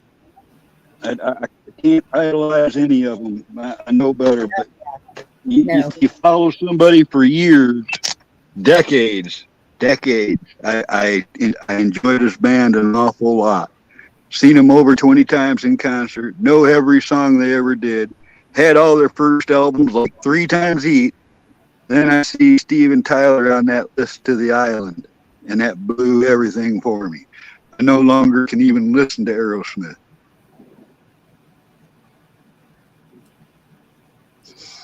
yeah, yeah. There's some of them that it's like, okay, write you off. And but uh, then that's where I have the issues with forgiveness and love, and huh, we're supposed to love all, forgive all, Right. But and wouldn't that forgiveness require repentance and admission? Until I hear that, I can't even dream of it. see, and I don't know, do they have to ask for forgiveness, or do you just, I think for your inner self, your soul, you need to forgive so that doesn't fester and cause issues inside of you. Well, the way I see it I is, yeah, first don't. off, you do have to repent and you have to ask for forgiveness. But if they're an entertainer and they're in everybody's world because of it, I think they owe that world the apology as well. Yes, I don't deny that, but I'm just saying if when we find out these things about these people, and that's the hardest thing to do, but that's where you're stepping out in faith off of that ledge. You're like, okay, this person really did horrible things, horrible, horrible, horrible things. But knowing that is either going to make you angry or feel the need to retaliate or something that wouldn't be good for you personally. So you've got to find some sort of forgiveness for you to get rid of that Well, it's like anger. T Girl just said. There's a limit to that. You know, it's like Gene Simmons just said that all the anti-vaxxers should be shot. How am I going to get past that? Well, He also said a Carl, few years ago that rock and roll was dead, but I've said Well, that though from the beginning. I had a friend, she was a nurse, and she was condemning any that came into the hospital. Like she didn't even want to take care of us. She didn't want to, it, she didn't care if we croaked, whatever. And I what are you almost, forgiving? well, see, that's it. Yesterday, I almost put it out there that, you said this, and I'm not friends with her anymore. Of course, that's it. I'm not going to listen to you talk like that to anybody. And right, Gigi. so I This was is a going to put it out there and say, okay, you condemned us and called us killers, basically. And um, so, isn't it nice, though, that this is how we roll? We are not wishing that on you. We are not wishing you to just fall over like they're doing. We are that's because you not, don't have any malice in your heart, and that's what's So, rare. and so are that's you kind of, if you're not, so the pendulum, and so if I say this wrong, sorry. it's okay. So we're going, so it's, are we kind of in the parameters of like forgiveness or aggression? and we're kind of like a one or the other there. So instead of being like calling them names or doing any of that, then we need to forgive. Is that kind of where that's coming into play? I don't know. I would need more closure on the particular subject myself. Rescue. It's like this: if somebody said that about Steven Tyler, like I said, I'll just use him as an example. If I was Steven Tyler, I would be out there explaining myself because the world would, listen. And without somebody defending themselves for being that way, it makes you think that it's really true. And there's no lawsuits or anything like that involved, so it really makes you think it's true. And I'm just saying that if somebody did do something, they gotta own up to it, man. If they don't own it, if it just goes silent or it's never discussed, it's hard to forgive somebody like that. I mean, I can forgive them, I just won't forget it. Well, I guess what does the word forgive mean?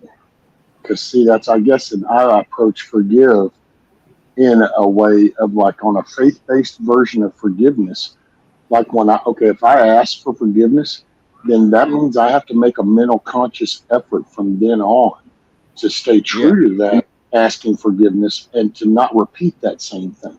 So that's on a personal note. So that's my connection in with God. So but on a person to person, it's in the same context too, because if somebody does something wrong, and then they acknowledge that, wow, that was wrong, and they say, hey, I'm sorry, then at that moment, then I can say, okay, I can forgive that. But if their actions repeat that same cycle, then I guess then it goes to like, okay, then that wasn't serious. And then I've learned to not try to waste time on those people. At that You're point. right. It's not a good and a bad way. It's just that it's not, you have to like or dislike. It's just like, okay, that's a spot that needs to go over here, and do you, boo? And you're absolutely onto it, because I've experienced this firsthand, believe me, more than once in life. And it's gotten me to the point to where, I still forgive them for being that way or whatever they did, but I'm not going to forget it. That's what I always tell people. It's easy for me to forgive you. It's forgetting that I have trouble with. Well, see, that's where if the actions follow through with the forgiveness, then you would forget by nature anyway, because you would not see a replica of that same behavior. You would see something the opposite, which would then cause that to become a distant memory. You see what I'm saying? Right. So it's accountability. But that's what I'm talking about. People that you no longer talk to or anything that haven't asked for forgiveness, but we still have to be able to forgive that person for saying that. It was in the beginning. She didn't know. I don't know how she still feels, but for my personal well-being, it's okay, forgive it. But then at the same time, I have a close friend, which y'all have all heard about a lot, and I forgive her because I see the suffering she's going through. I think she knows, she won't admit it, but it's she's still I got a reference. She's still out there saying nasty things to some things that I post, and I'm sorry about that, Dee. I have a pretty good reference that just happened just yesterday when I watched the latest. Well, it may not be the latest, but it's the latest one I could find on YouTube to watch, The Chosen. And he just stood in front of the crowd and said, "Forgive your enemies and pray for your enemies." And that scene touched me so much that immediately when that episode was over, I made a prayer forgiving my enemies, my personal enemies through life. There's a few of them, all right, that don't like me at all, and they have screwed me over any chance they could get. Yes. And I spoke specifically of those people that have rented too much time in my brain throughout my life. And I may have done this somewhat half-assed in the past, because I do forgive, and I just don't forget. I just move on. and I cannot think about it for a long period of time. But that scene, that's a really good series. I would recommend watching The Chosen to anybody who hasn't seen it. It's the third season now. I think I'm on episode 6. I just made it through, but It is it's good. great. Jen got me watching it, and my husband and I are watching it, and I love it. All I could say about the forgiveness thing, and then I want to show, unless Bonnie you want to go, but I wanted to show some the stuff I got before I have to get off. But I just wanted to say about the forgiveness thing. What, honey? I'm sorry. I'd like to see it. You're good. Okay. Whenever I've found myself praying, oh, and God, help me to forgive them, I know that I'm not there. It's like I actually have to say, I forgive them because my Jesus does say 70 times 70. And I'm not going to have any bitterness in my heart, but it's not always the way they see forgiveness or think you need to live your life. It's just a place in my heart. It doesn't mean I open the boundary up and let anybody come back in and walk all over me. Girls from the south side of Chicago, not stupid, okay? We don't do that. Those are called life suckers, and they will take you down all the way down if they can. I don't have no time for those people either. And Yeah. but in the message, real quick, tomorrow that I'll share, I think with a little help from my friends from Skip Heitzing, it was really cool. He was talking in the Second Timothy's last was Paul's last letter that he wrote, and but earlier in Colossians he wrote about Mark, the one who penned one of the four Gospels, and at one point in Colossians, I don't know where in Colossians, but Paul wrote to somebody, I think Didymus, or no, he was talking about that other guy too, and he was good for a while, and then he turned bad. But he had said, "Don't bring Mark; he's not beneficial to me right now." But then at the end of Second Timothy, he said, "And bring Mark, for he is, is beneficial to me," or whatever. And so that was after some time had passed. And so definitely as far as forgiveness goes, I don't think I know for me, people don't even have to ask for forgiveness. There's been too many people and things I've done in my life where that wasn't even possible. So I just had to forgive. But You when have to, and there's times in my life that I never even know why they did it. So I'll never know. and you I don't haven't known. need to. Yeah. You don't need to And know. that's a big thing too, is Amen, forgiving David. yourself. Because Mhm. I Yeah. mean, I've said I was not goody two shoes before I found Jesus. I was definitely not. And there's things that even things that you've said, you have to forgive yourself. Yeah. If it's somebody that you're in contact with that you can ask for forgiveness, then once you ask, that's on them if they want to or not. That's That's right. them. But That's right. um, Hmm. forgiving yourself is really important also. What's up, And David? Yeah, David, that's that, thank you again very much, sir. I do appreciate that out hey here Dave, this morning. that verse Jesus said, if you are coming to pray to me and you have anything in your heart against your brother, you better leave your gift at the altar. Don't even come to me. Don't even step. Don't even step. We have to check, and praying for your enemies. What I've seen God do in my life is really work in amazing ways where you think about the armies of God that went, his people that went up against, they were outnumbered time and time and time again. They totally relied on God. They needed a miracle, and it happened a lot. So, anyway, let me show you some of these yes, books. Not going to jam off of here, you guys, but check out this okay, cool poster. It's like life size. Okay, this is wait, wait, Constitution let me, poster, one side, and then this side is really cool too. Oh yeah. And so my husband goes, "Oh yeah, we should get this. We should put this at the office." So I'm going to get another poster of these. This came with my kit. So I did stream all about this kit, and I am going to be reading Well, along, sharing along with this kit that D-Dog hasn't started it yet, and I don't know when he will, but I'm going to just start reading through it, I So, have a link to that kit. I think okay, it's on standuphumboldt.com and Stand Up News. Just look at under anything Constitution but yeah, this is the book. This book is really great. It looks intimidating because it's very thick, but it's big print.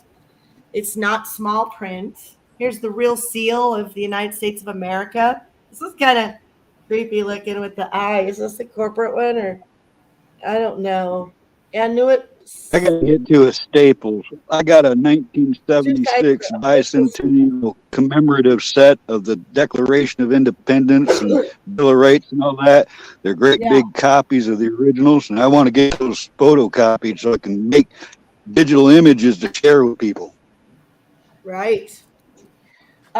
This book is really talking about the whole premise of the idea that happened in America was a 5,000 year leap. The concepts of the 28 great principles of liberty, the Constitution. Um, this is a book that used to have to be required reading and testing for elementary school kids, okay? 1828. And I'll just let you see the first page. I love this paragraph. It's super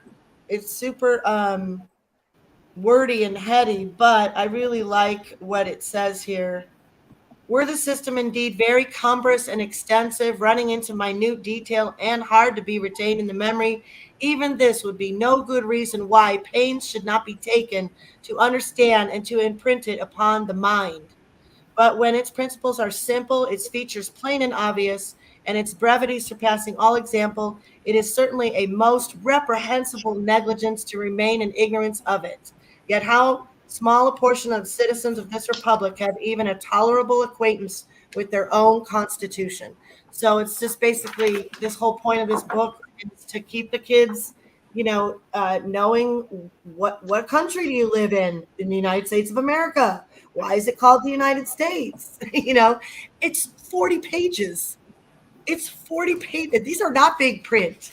So all kinds of questions. So I'll be going through that. And then what Devil Dog told me to do was, along with this big book here, I also got this notebook. He said to go through the notebook and it'll have me go through the big book and I'll get a lot more out of it than just trying to read through the big book. Thank you, Bonnie. You found it? Okay, cool. yes. But so this is the workbook that he told me to start with. And so like the first session, the top part here is read page 6 and then there's some more. So this is the first time you can take me off full screen. I'm done. Thank you for letting me share it all. But yeah, this is the first time I've ever thought about doing any kind of crowdsourcing or funding, or there's people that will want these that don't have the money, and I was talking to D-Dog about it because, we'll all be happy to be giving away little constitutions or tracts or little Bibles or whatever, but a kit like that, you want to make sure somebody's going to use it. So I already know a few people that would like it. They don't have the money. It was $50 for it. Plus with the Yes. shipping, I paid a little extra. I paid for priority. I didn't want media mail because that goes slow. $67. Okay. So that's how much the kit was. I want to go through it, but maybe, I think he'll have an idea as to maybe how we can get some of these into the hands of people that don't have the money. That's the first time I've ever, after 2 years, ever thought about even, trying to do something where we're going on donations and we're trying to get it just, you know what I mean? That would be great, right? Yes. Because I know people be POA, but they want to read and know it, and I want to go through it. So, but I got to get off of here. All right, I got to get off of here. I streamed about it this morning. If you want to know more about this, I read quite a bit. I read the first page of this, and I read a little bit of. I read this whole bookmark about the principles of liberty, and So, no need to do it again. I love y'all. It was nice to see you, Rescue, Camo, Bonnie, Good to see Chad. you. Thank I you love for y'all coming up. so Have a much. great night, D. Thank you, Love sweetheart. you I and pray you're good all to see safe. you God, smiling. please protect these people and their families, Lord, and Chad, and on this panel. Please protect them. Jesus, please help us have no fear and to just walk with you. Thank you that Rescue's got your word out, Lord. What a blessing to see godly men just want to be close to you, Lord. Thank you for this chat. Thank you for these people. We love you, Jesus. Help us be your hands and feet. In your name, amen. Amen.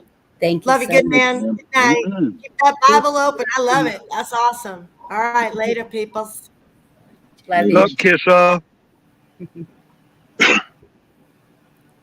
Oh, where did I See see that? kiss The off? Amish Powerball is up to 200 chickens and a goat. That's what I was going to put up on panel. It What's went up, up. Kizzo?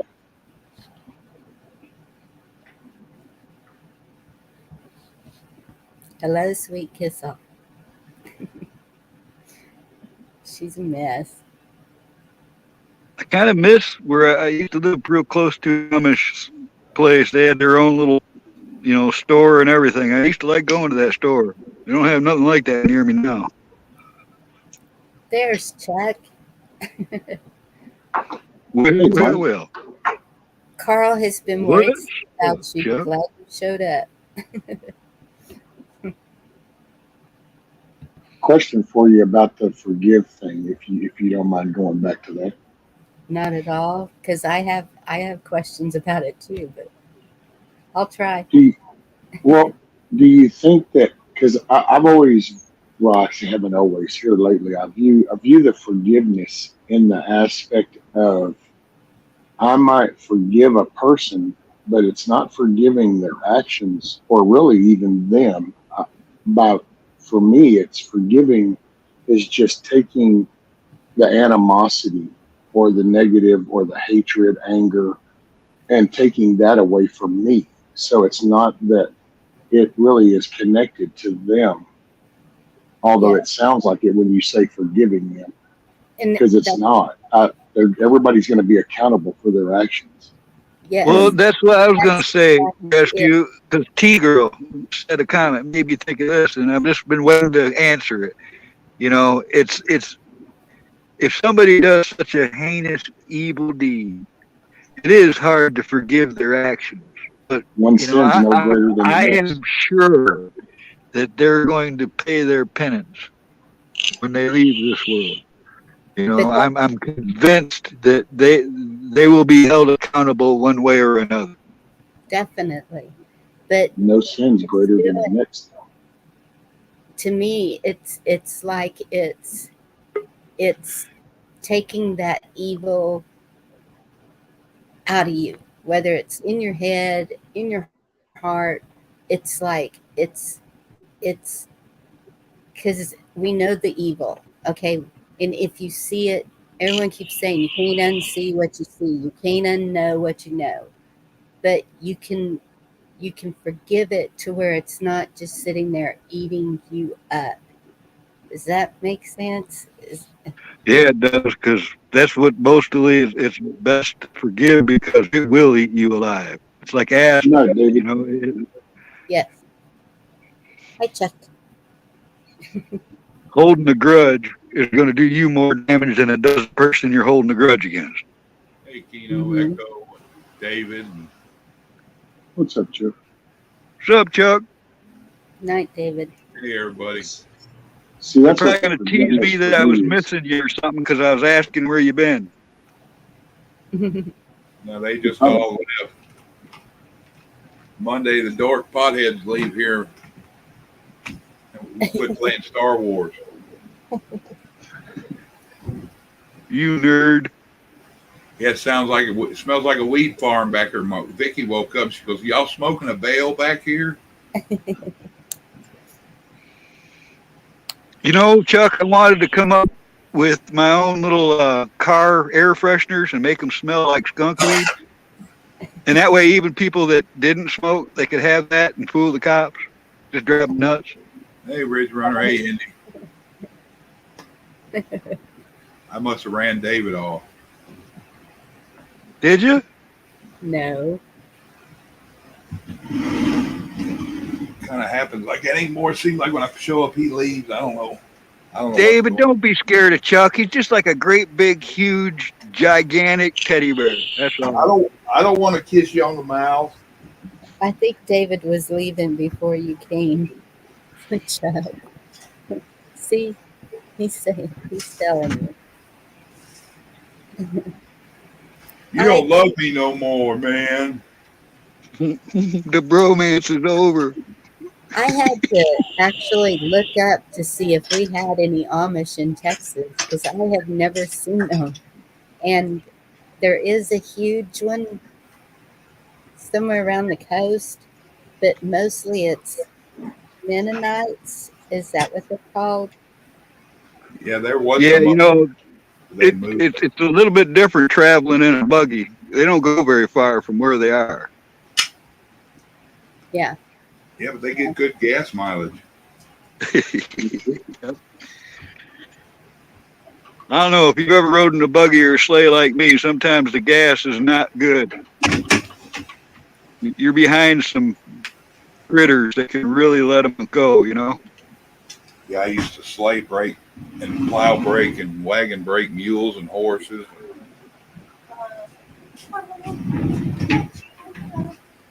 Horse gas can be incredibly overwhelming. Well, okay, I took that differently. I was fixing to say, yes, the price of feed is going skyrocketing crazy. Well, good to see you, David. I'm still there. Sorry, Bonnie. That's okay. You were talking about the other end, huh? Yeah, because I've been stuck in a couple stalls before, you know, and they just let it go. I'm thinking the Hey, fuel. here you go, Bonnie. There is one. There is a single Amish community in Texas, apparently. And it is down in Beeville. It's in B County. Down by the coast. Yeah, there was some up here by Yeah. Caddo Lake, but they left here a couple of years ago. I think people were bothering them or something. And I don't understand that. Why anyone would pick on the Amish people for anything, because even when they go out into the community, they're selling them fresh, homemade goods. It makes no sense to me. I heard it two different ways that people were bothering them, and another way I heard they foreseen what was coming and they gathered up with the other groups. They're tightening up and building up. I was just getting ready to say, too, you know, I've talked to quite a few Amish, and I'm pretty sure that they think the rest of the world is just batshit crazy. Right. These came from Tennessee back in 1999. Oh, wow. And it's one of the most southerly Amish communities in the country, second only to the community at Pinecraft in Sarasota, Florida. So I guess the southern thing was not really for all the Amish. They stayed up north. Right. Seemed to be Hey, more that'd be cool, would you? north Sorry. from the comments with everyone with their Amish stores near them. I know Ohio is a pretty Amish state. Yeah, kiss off. The subject tonight's how many licks to the center of a pussy pop. Y'all remember that old commercial? One was the correct answer. Kiss off, you're going to have to go back and rewatch. It's been. Yeah, Ridge Runner. I want to build one like Rescue did, but Chuck size. Well, I'm going to be, there'll be modifications to mine. I can tell you that up front because my brain just won't stop. So every time I go out there, I think of different shit and going, okay, at some point I'm going to figure out how to redo this. I've already redesigned the whole front of it if I ever get my hands on the PVC pipe. Are you sure, Spotted Rabbit? I thought the owl said, how many does it take? And then he licked it once and bit it. And the answer was one. He does it 3. 2, 3. 1, 2, 3, crunch. Okay. The world may never know, you know. Yep. 1-2 crunch. That's it. 1-2 crunch. You know, I may have had one or two of those in my whole life. I never liked them either. I just wasn't a Or sweet. Dum Dum. Then I hear that they put cough syrup in Dum Dums. No wonder kids were. Yeah, I was just talking to my daughter about that because she just they tested her gestational diabetes, I think is what it's called, and she's due anytime. They said it could be just anytime, and I was telling her that I never was. Well, as kids, no sweets, but as an adult, even um, if I would drink a Coke, I would get so sick. And but my sugar was too low, and so I didn't like that feeling, and I just quit eating sweets for like 5 years. I didn't touch them at all, no sugar, anything. Need to Not get me back to pissed off. I don't have issues. I'm fucked up like a baseball or football bat. that. I'm good. The world's just Spotted. Hey, Spotted, all I can say is, like I said earlier today, there's a million reasons why not to do something. You need to focus on the reason to do it.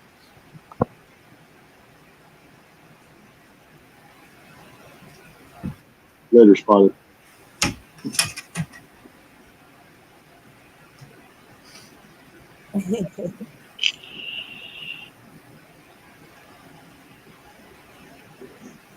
Take care, Spotted Rabbits. Thank you. Yep, you're a motivation for a lot of people, and that's what we see, the perseverance. That's what we all need to have right now.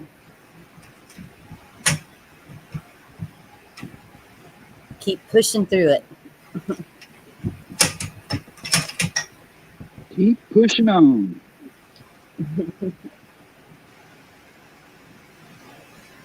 keep on keeping on. Maybe Echo.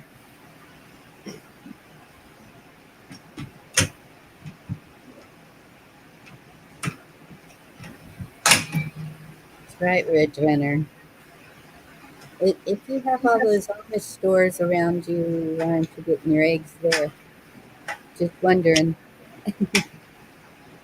Because we have people who sell eggs, and they're $3 to $4 a dozen. Fresh eggs. We got people around here that sell them fresh, and it's usually $5. Yep. And I'll tell you what, if I ended up with about 12 birds to where I've got a constant flow, oh, I'd really screw them up because hell, I'd just give them away. I don't care. Better charge $1.50 for a dozen. Boy, that'd throw them. I'd be like, yeah, you used to buy these things for $1.50. Believe it or not, let's go. We're gonna go old school. Yeah.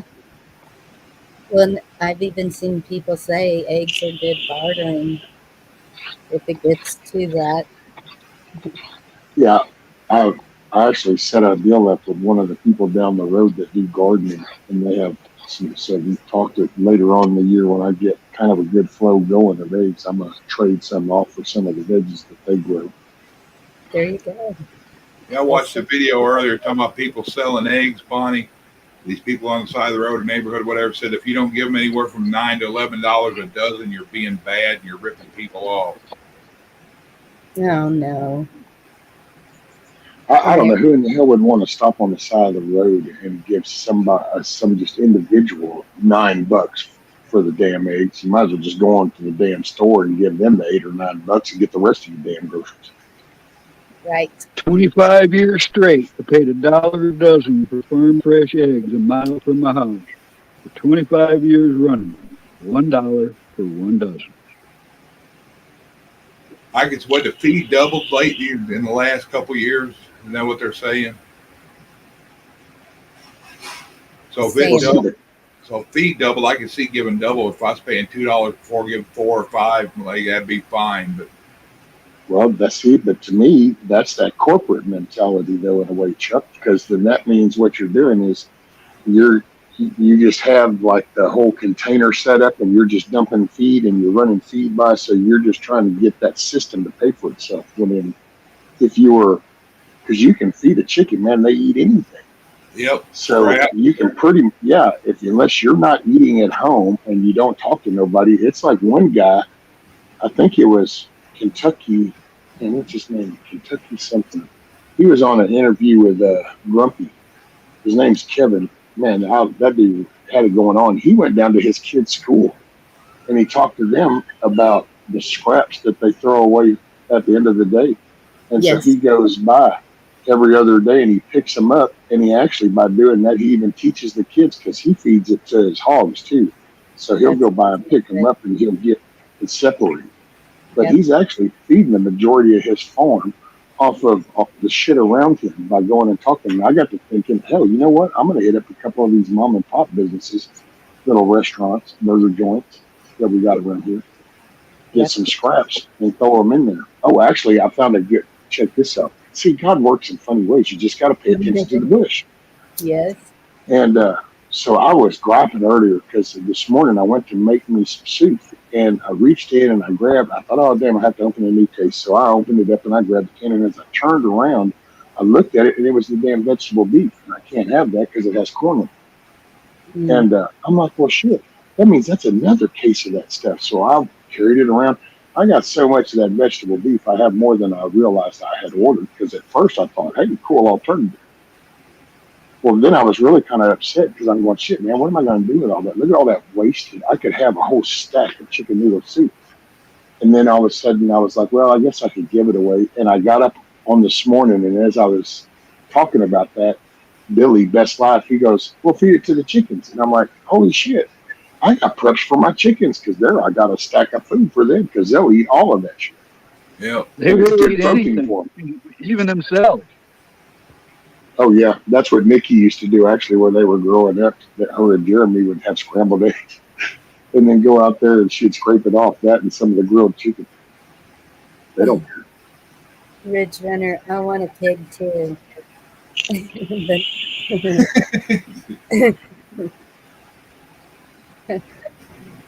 Yeah, we get you a pig and you can ride it around and you can ride your hog and chase after chicks if you get chicken. But yeah, if you get a pig, the restaurants, chickens, the restaurants will donate all the scraps. The schools, even our processing plant. If you want bones for your dogs, that's where we go.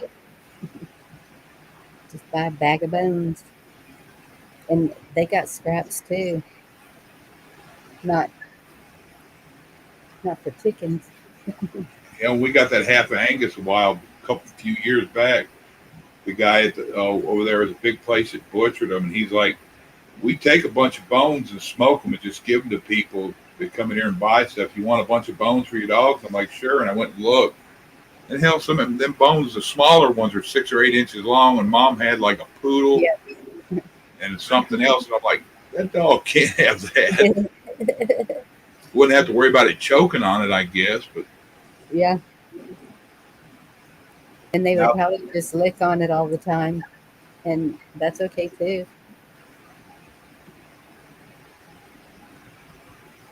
I read somewhere years ago that things like pig ears, the ones you buy in the store, are the most bacteria-covered things you can touch. Really? what is? I guess they haven't been to San Francisco lately, have they? But they're just covered in bacteria. You can get real sick off of handling them. Well, I haven't touched pig ears. Do people eat them? Well, you know, they do use them for things like, you know, what do they call that? Pork rinds and stuff like that. But Oh, I love pork rinds. I'm saying that if it's in the a facility that doesn't care, Mm-hmm. if you buy them from the big stores, those types of things could be ridden with things.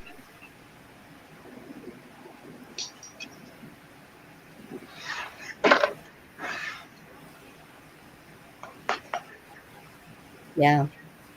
There's different parts of all different cultures that actually, when it comes to swine, they eat every single part of the damn thing. There's Yes. some culture somewhere that eats every damn part. I've learned that over the years. They say 4 grown pigs can get rid of a body in a day.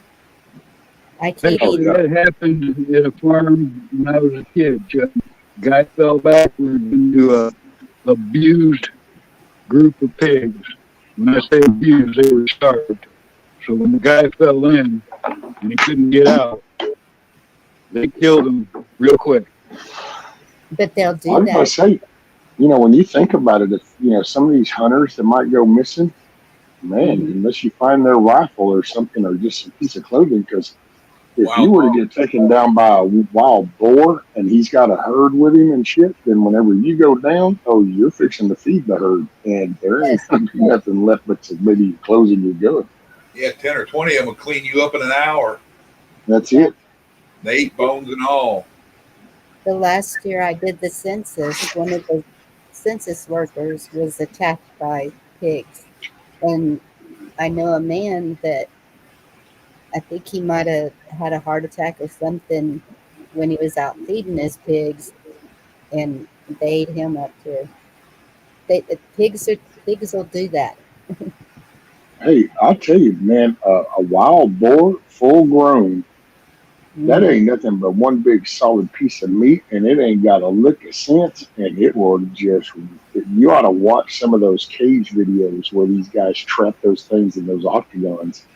And some of those boars literally will flip that octagon off. I mean, they literally will bam that thing so hard that they rock that whole cage off of them and get away.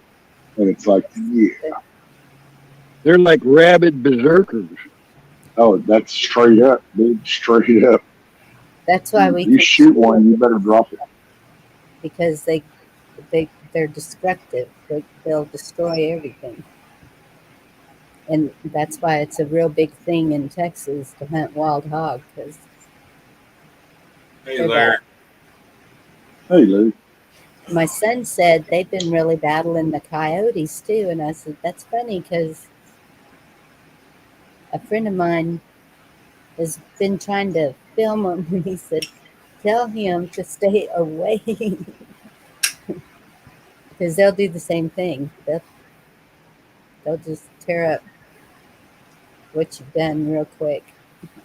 Yeah, I was watching these group of guys going out, and they go out in like golf cart kind of 4-wheeler things that have a top deck on them. Somebody sits up there and somebody in the back on each side, and they shoot them wild hogs.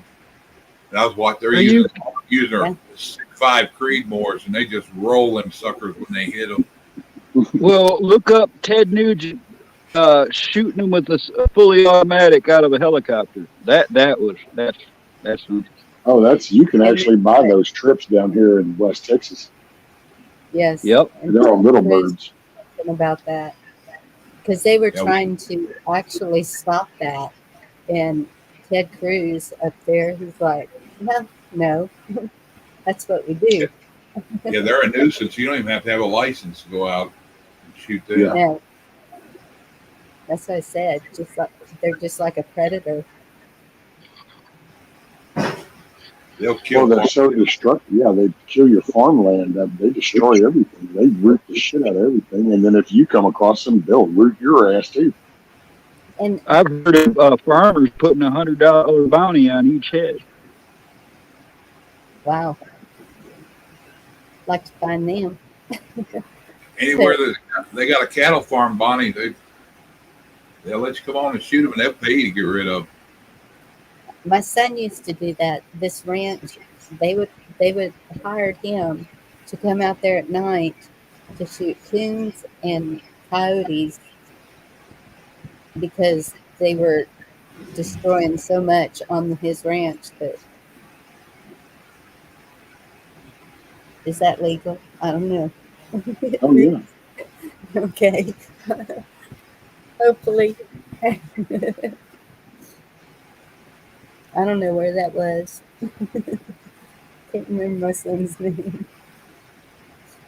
No.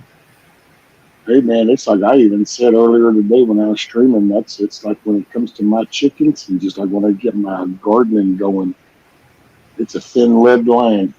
Hmm. That's what protects my shit. A thin lead line. I was gonna say that's when it comes down to protecting yours. We do. You get some guinea hens. You really want to know if something's going on in your yard.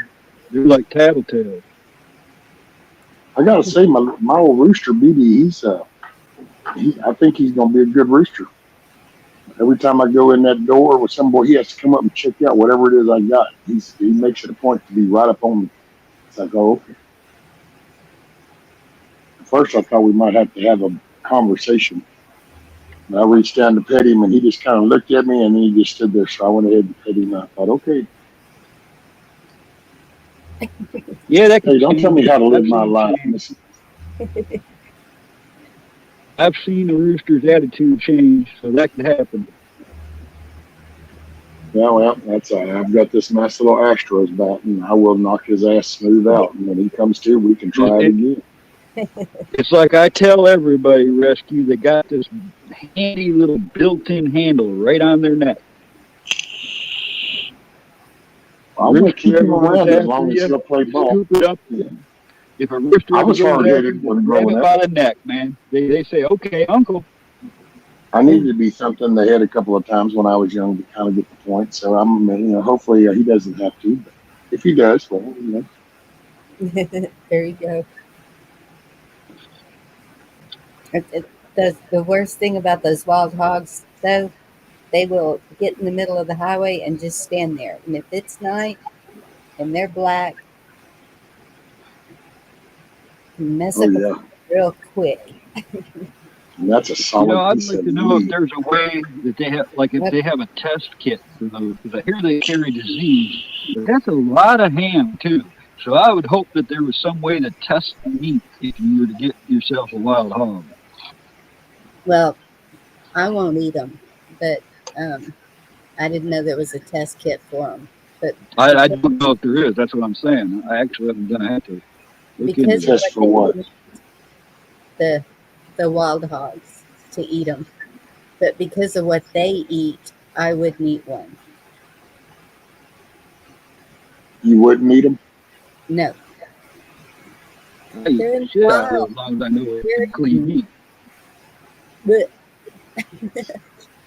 no, if I have pork, I want to make sure it's raised in a clean environment, fed. I'd prefer a critter in the So outdoors myself.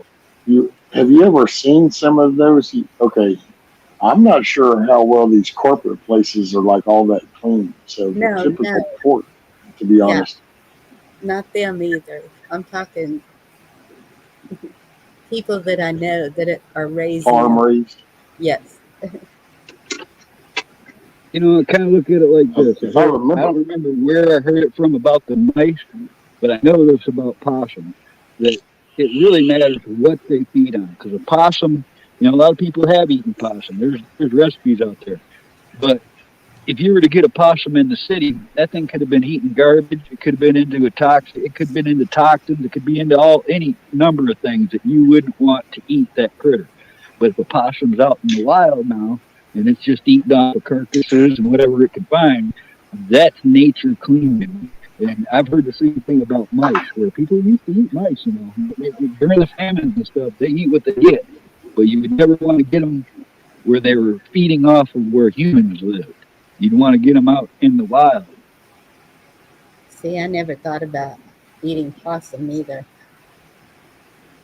That's like armadillo or something. well, There's your some, catfish are the same thing. Catfish are scavengers. All they do is suck shit up off the bottom. So I mean, they're well, eating that's whatever true. it's coming.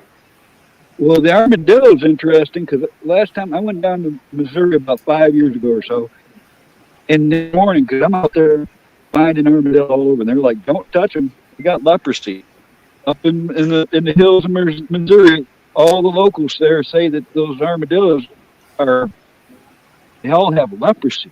I mean, a lot of the critters nowadays have diseases in them that I don't, I don't remember when I was young. It seems like, a lot I more don't. things could hurt you more than they help you these days. Yeah. Well, my brother and I used to catch armadillos all the time, and I don't have leprosy. I don't know Well, if it's something new that's, that one I looked up. I mean, there's some facts behind that. yeah. Well, and then it makes you wonder, are they saying that to make you not turn to wildlife? Because I've heard that something with the deer too. Oh yeah, deer had tuberculosis up here for years. They said, and they had all these restrictions on baiting and all this stuff.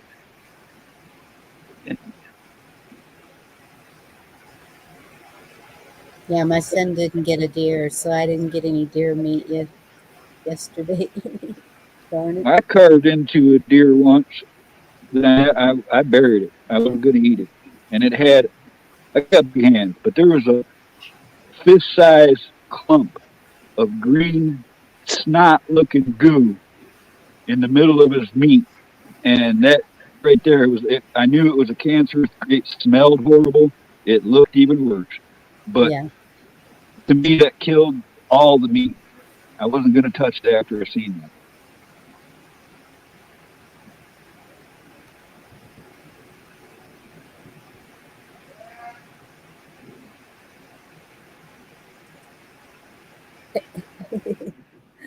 Lauren.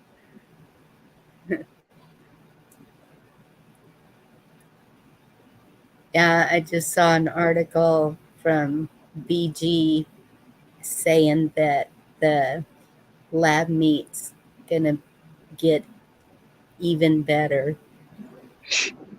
And I was Yeah, like, oh yeah, no.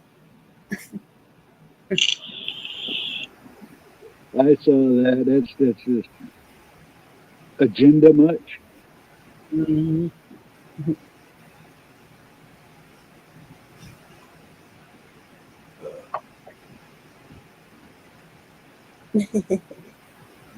Chuck, you with us? Yeah. Okay. Kiss off's worrying about you.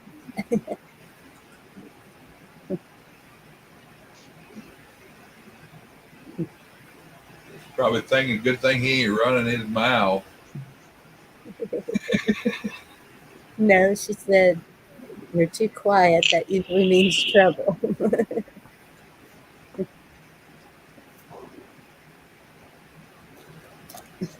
So you think no Star Wars, do you, Chuck? Tell me, who is Elan Sleazebago?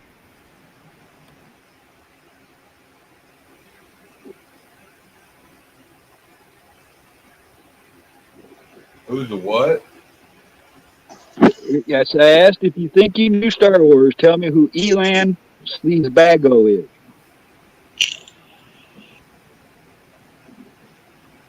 I can't make out what you're saying. My damn ears so clogged up. Somebody in Elines, New Star. Never Sleazebago, mind. is that it? Elan Sleazebago. I This think is he's what you saying, know about the old sleaze bag over there, Chuck.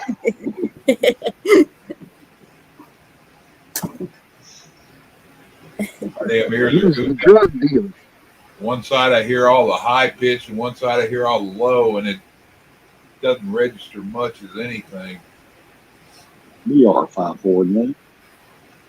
Chuck, The other day, uh, you have any colloidal silver? no, but I can make it. I take a silver coin and put a paper clip with a wire on it and hook a 9-volt battery up to it in water. Really? Yep. It'll cook off of it. What are you scared to kiss off? What?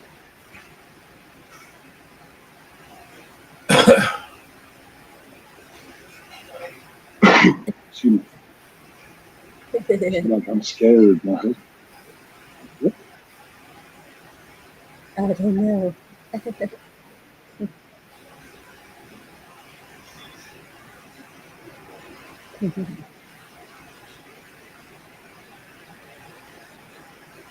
Yeah, that headache between my eyes when that shit shifted over into my ear and I was getting bad pains at night. Now it's like, Put your tinfoil hat on.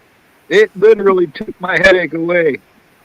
I ain't got a headache now anymore. It all went to my ears and I just got a pressure. But my damn one ear, the other one started clearing up and it's like it jumped over to the other one and I was having some hella pains in it. And then it quit doing it. Vicky told me to put a hot rag on it. I did it and drew it out and it popped. And then I could hear some, but it's like I can hear highs in one ear and lows in the other. And You know, Chuck, you never know this. I read a story once about this guy who went through all kinds of pains behind his eyes for years. And then they finally did like a MRI and they found a 16-penny nail that the kid, when he was a child, that he shot a 16-penny up through between his eye socket and it lodged in his brain and remained there for like 20, 30 years or something. I forget how long it was before they found it. What in the world? he just like forgot that he shot himself in the eye and that he had a nail in his Or brain. he just didn't know that it happened. wow. But you think the parents would notice something? It wouldn't bleed, Bonnie.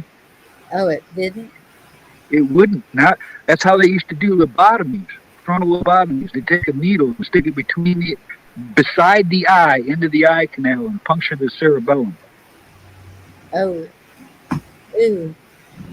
All it Ouch. would do is leave like a black eye. How could you not feel that? Oh. Laid out. Just spoon or fork in there. It sounds so intense that it's like, That's what I'm thinking, like, I might not be bleeding, but there's something that is there that's like, OMG.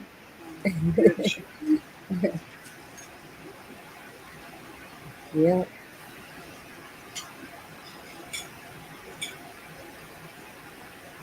But I've heard some weird things that they found in people that we didn't know was there. There's been weird accidents with the skyscraper stuff where shit's falling and wrenches have Yeah. embedded and bolts. Yep. You know, it's I funny remember a you long say time ago, I that think I was because a I teenager, and there remember. was about a nut that fell out of a skyscraper in New York. And when it hit this person walking by, it embedded Rescue, in and had to be you're removed. touching on something, man. I heard this, I think it had to be at least the 80s, maybe even the 70s, that I heard a story that happened in Texas. You guys might have heard about it. But a guy fell off of one of those skyscrapers they were working on and hit a flagpole. That when he hit it, he went all the way to down the flagpole, but he was impaled by it. I mean, it killed him. But Oh, my Then right God. off the top of my head, I don't remember, but it's been surprising. Yeah, I don't. and like I said, that was way back when. It could have been bullshit, but I remember that Oh, story. shit, no. I can totally see it. Hell, I've seen guys at work fall off a pole and just from 30, 35 foot up, you fall and have a damn rosebush limb actually pierce through your forearm muscle and skewer your ass. Got to cut the limb off and take you to the hospital. It made it so watery. Oh, What? It made it so watery. How did it up? Didn't drain it. Yeah, when shit falls, it suddenly stops a heck of a thing. yeah. Well, I worked heights rescue. I've got a couple stories. No matter the weight.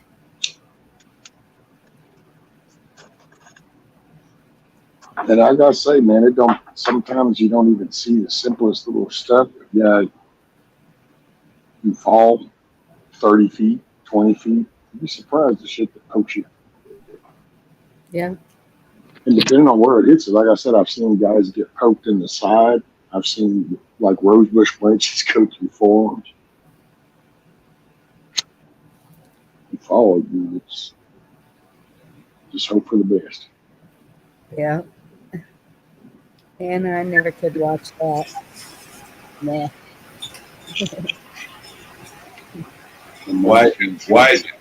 Why just made spaghetti instead of putting hamburger meat in? He grabbed one of the little pounds of deer meat I had put in it. Well, there's some deer skin. Good call, Wyatt. Monster Inside Me, that's the one that used to talk about all the little bacteria and all different kinds of shit inside the person. Parasites and yes. I tried to watch it one or two times and it was like, no.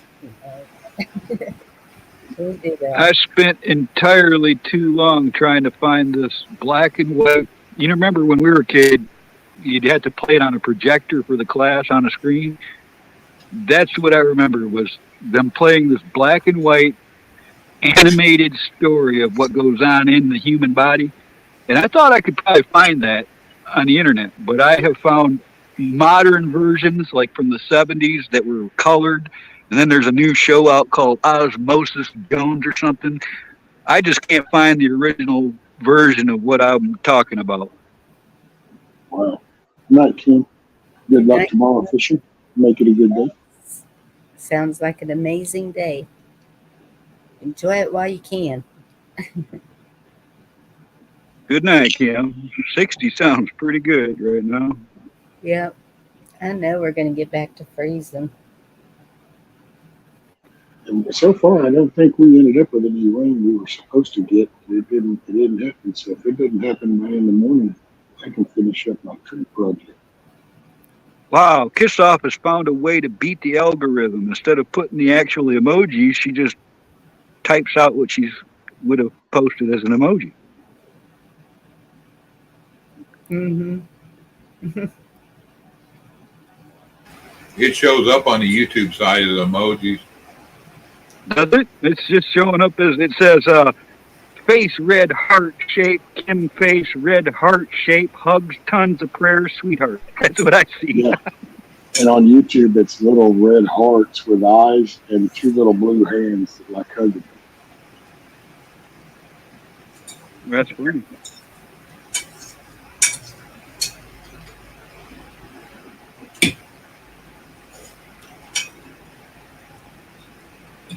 She's a troublemaker, dude. You gotta watch her. Good night, Kim. I think we're all troublemakers in our own ways here, Rescue. Yeah, but she's exclusive. She's a one of a kind. Yeah, they got a block party going on over at Ken's place. They got bushcraft and Lake Ferry up there and D. And well, if Bonnie wouldn't lie, that's where I would be. I forgot that Ken went live. Telling you, man, I kind of like the smaller channels. I mean, I appreciate you doing this, Bonnie, because it never really gets too far out of hand. I can keep up with things, you know? Yes, and it's easier to keep up with that and talk to people. I figure I don't guess nobody left here. I'm being told to shut the hell up. No, not Oh, wow. You know, Tom, I don't know, sir, but I've actually noticed something weird like that happen before to me where I'll type something, but I use something apparently the wrong thing and it just get in or nothing shows. What in the world did I say to get all kiss off all fluffy? I don't know.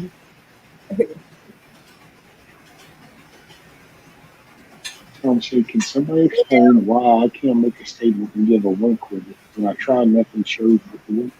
I don't know. And Bonnie, I put some in private.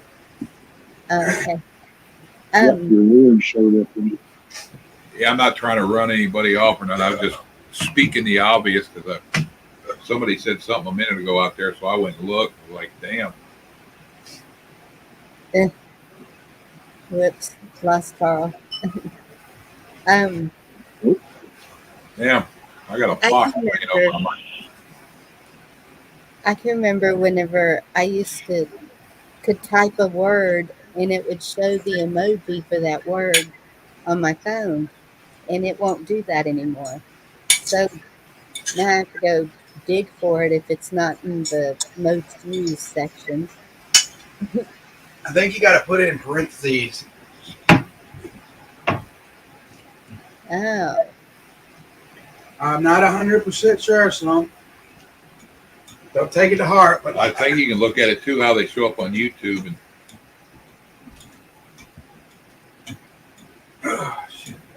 Oh, it might be these. I'm doing these earbud things, Tom, and I don't know. They're a trip. hey, Blaine, Camo needs to look again.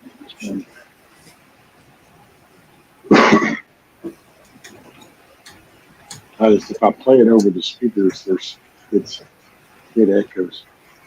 So that's why I thought I'd try these earbuds. And because all the latest shit, nobody wants to give you a headphone jack, so the tablet has no headphone.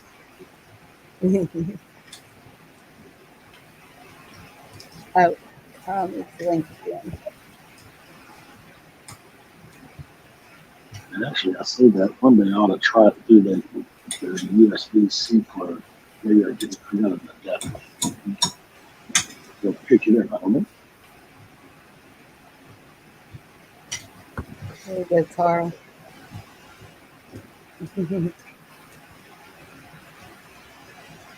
Hey, Guardsman. Look, Kiss Off here. You were so mean to him, he left. So now he's coming back. So you can't be all mean and shit.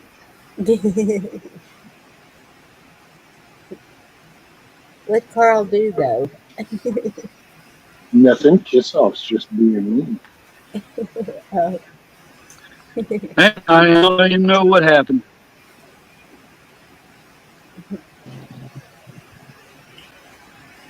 Mine did that last night. My phone was cut off. Well, it was dying, so I plugged it in. Then it overheated. Then I was I like, know Kiss Off. I just don't know what I said to get you there. I was backing you up when they were saying something about, I don't even remember now, but I said I think we're all a little bit like that.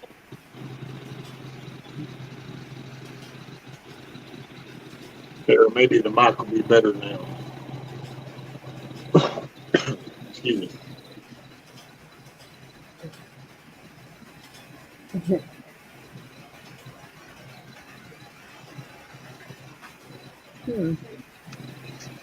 strangely, at the same I time. have one more thing to say about that for you. Okay, Can you hear me? yes. no, I can't It's hear. just that, it's just that I've had this experience to where it's people that I've loved, that I don't want anything to do with anymore. I still love them. I forgive them for whatever, but I keep them at a distance. I don't want that in my world no more.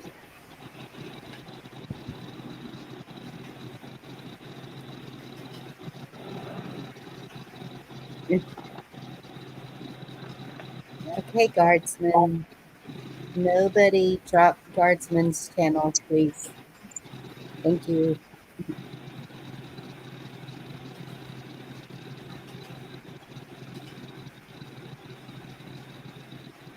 Yeah, I will do that. I haven't done that, I don't think. Bonnie, I threw a question at you on Facebook. On face. Where's my phone?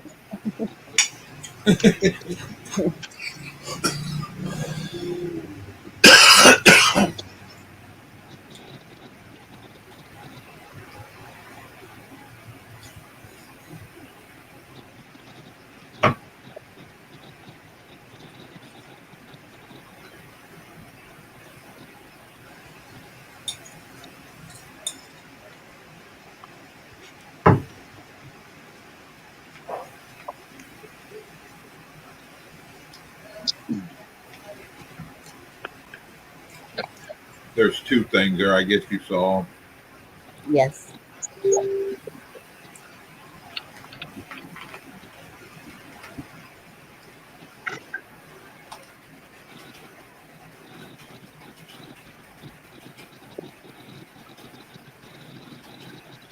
Once they target you, Blaine, they don't leave you alone either. They're just waiting for something to use against you. Yeah. Hey, Miss Bonnie, I'm going to drop off on my tablet. Look for me backstage, and I'm fixing to be back there on my phone. Oh, okay. No problem.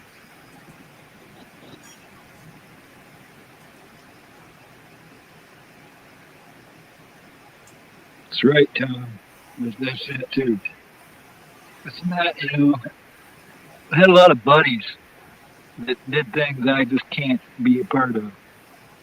And I've distanced myself a long time ago from them, and they every once in a while come out of the bushes and go, "Hey man, let's go hang out." And I'd be like, "No, I'm good. How do you find where I'm at?"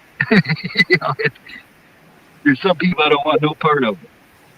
But I wish the best for them. I really don't.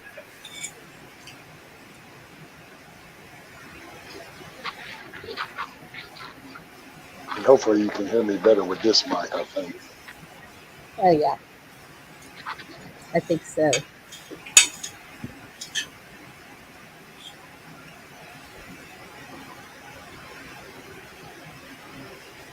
Now I got that blinding light.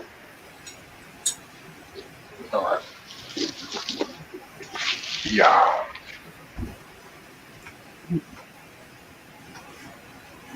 My knee.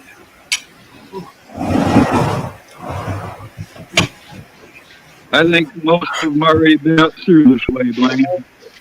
We've all experienced that at one point or another. There we go. Thank you, Tom. What's that, Cano? That same thing, Devil Dog, like a couple years ago, huh? Wow. Yeah.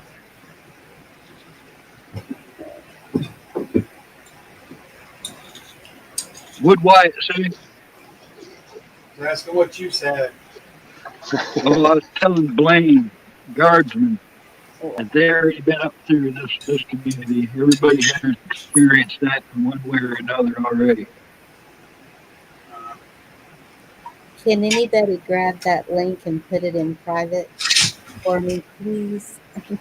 I can. Thank you, Chuck.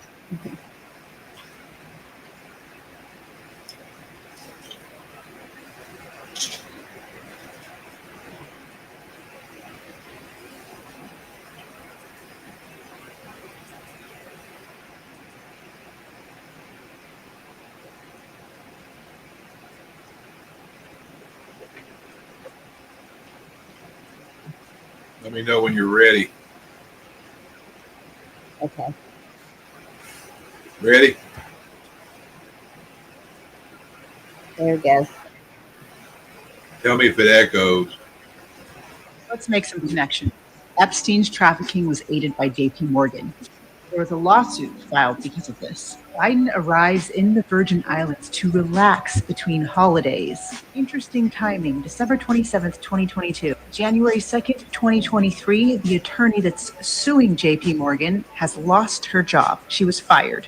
I want you to think about the Biden administration and why is it that there's absolutely zero interest in Epstein's list. Of course, they'll investigate the removal of sexually explicit books from middle schools and high schools. Left, right, middle, we should all be asking questions about this and demanding answers.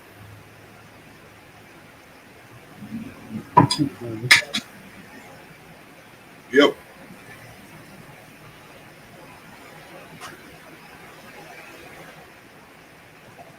I remember those days well, Tom.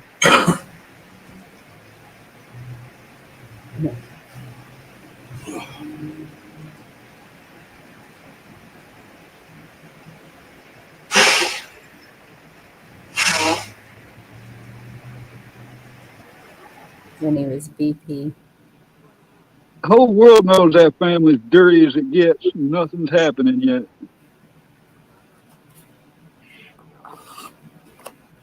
Yeah, that's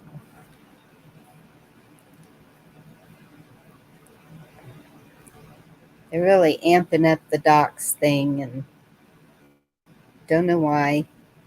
Um, Now they're asking for a visitor's log,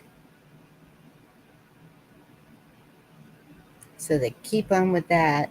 But I think it's to keep the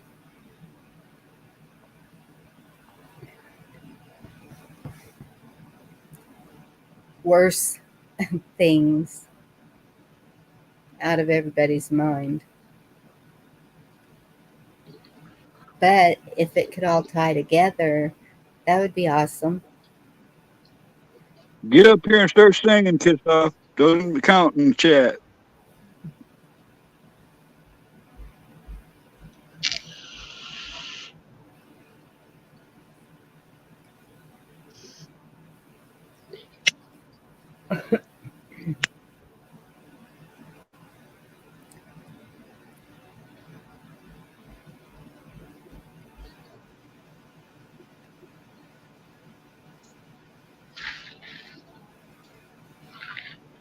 So the person that is investigating those is one of his people, though, right? Yeah, D-Dog, I remember that. And then Biden's response to it, guess what? Them son of bitches got rid of before I got on the plane.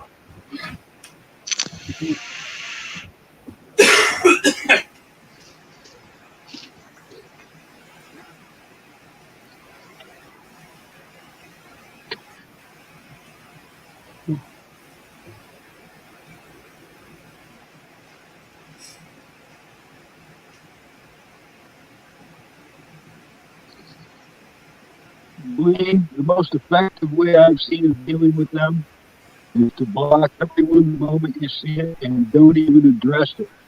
Just move on. That's the best way. Very few people have been able to do that, especially when the soul interacts pretty good. Yeah. When I first started, I had them really bad. And if it was people, What? There's a bunch of sauce noodles for play. I was leaving that for mom. it was easier to deal with than the other ones, the YouTube ones.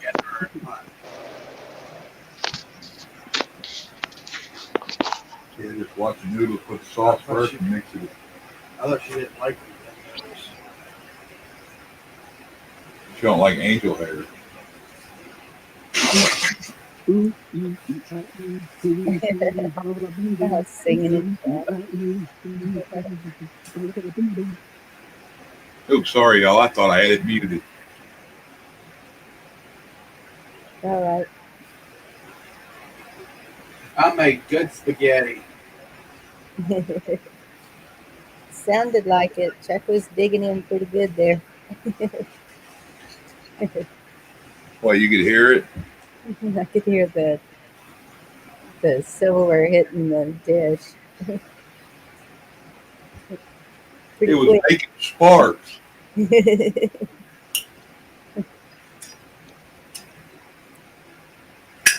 Blaine, I've seen as many as 21 accounts for one troll come into a chat.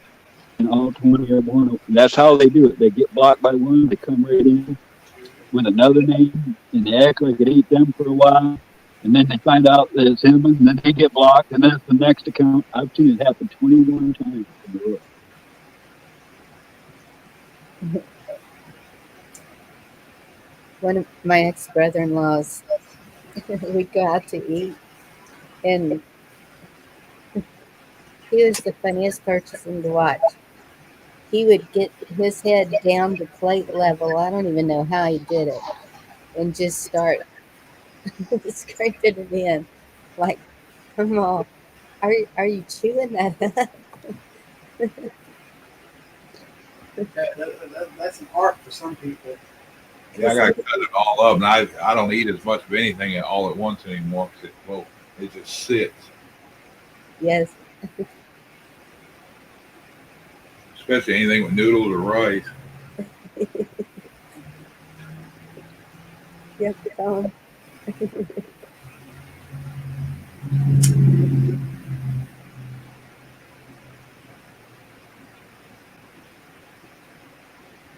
Yeah, guards, I didn't know what it was until you told me a few days back or a week or so back.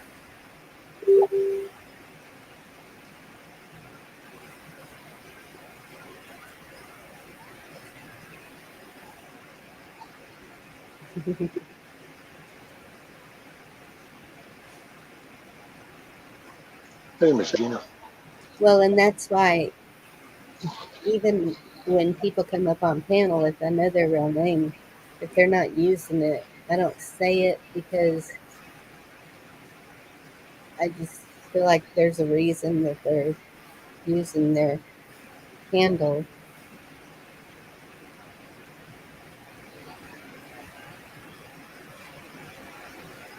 Hey, Gina.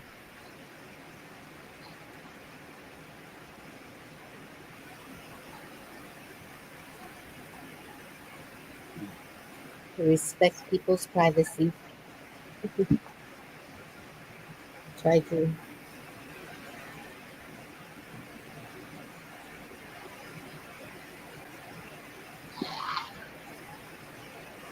Chewing is for people with time on their hands. I'd be choking to death. That was a bad habit I picked up at an early age. Matter of fact, pretty much basic. Ever since basic, everywhere I'd ever been caused a rush of eating, and I just to this day, I'll try to even plan like, okay, we're gonna just sit down and enjoy, and I just out of habit. Next thing I know, I'm almost done, and I go, oh, I was supposed to slow down. Yeah, that I jumped the school about that actually because they would only give the kids like 20 minutes to eat. Well, once they get their tray, get seated, get their carton of milk open. I don't know, it just, whatever it was, however many minutes it wasn't enough time. And the kids were always coming home starving to death. And I was like, you're, and so I have a son who eats really fast like that, and he has a battle with weight. I don't know if it's a connection or not, but It could be, if you don't chew your food enough, and that means you're not going to digest it very fast. So you're probably not. You'll start putting on more. At least that's what I found for me. Because now yeah, that I can eat fast on chicken noodle soup, and it has no impact because it's just chicken noodle soup. right. But sometimes I do finish the bowl fast, and I go, damn, man, that's over already. So, but I think that's what it does, because then other food you don't process in time before you're already eating again. So then you're just adding the more. Noodles Do you still eat eggs? Oh, yeah. They don't bother you, huh? No? I like eggs. Usually when I make them, I'll eat anywhere from 4 to 6 at a time. Oh, yeah. That's me. A good at least 6. That We're means, supposed to, once we hit like 45, we're supposed to have at least 3 eggs a day because all the good stuff it's got in it. Oh, I like it because it's a good source of protein, but it also goes through smooth. It's easy for me to kind of manage. Yeah, it's not harsh, and it's the first real solid food you ever notice in the hospital. They put you on is some kind of eggs. Right. Shoot, a good old plate of scrambled eggs with some satcheries on it with some cheese sprinkled on top. Bam. Good stuff. mm-hmm. Vicky likes them. Put the good slices of American cheese, break it up in it, cook them in it like that. But cheese don't sit well with me if I have too much. I like them that way. They just don't like me. Usually white cheese, all right though. Yeah. Monterey Jack, mozzarella.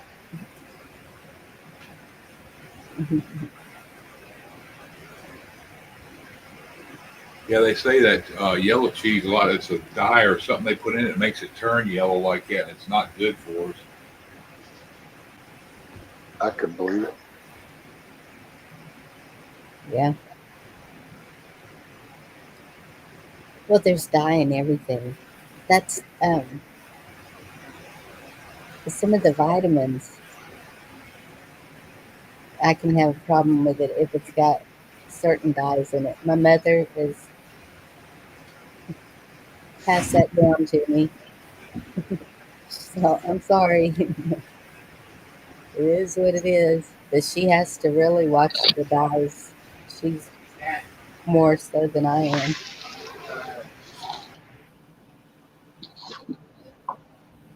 I just get a real bad headache from it. Don't you know? I'll be right back. Hey, Willie, I gotta go make Vicky's bowl and put it up. All right. Hey, Willie, by the way, did you see my message on that, what was it, Venmo thing? Because I didn't have your email, so I couldn't email you.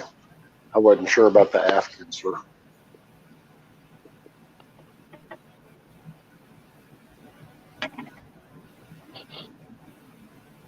You know, I got off sugar completely. I've been buying this local honey. Got a bunch of it. And I think it's making me feel way better than I used to. I mean, I used to have a little bit of stomach discomfort now and then. I ain't had none of that. I feel more energetic.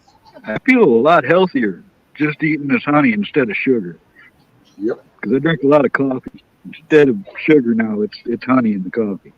It has been for a couple months. That's what I say. My biggest two epiphany moments in life, I can honestly say, was when I stopped smoking and realized just how much my flavor and how much my sleep and all that was affected, and then sugar. When this colon, all this crap caused me to have to basically fast off nothing but a liquid diet for 14 days.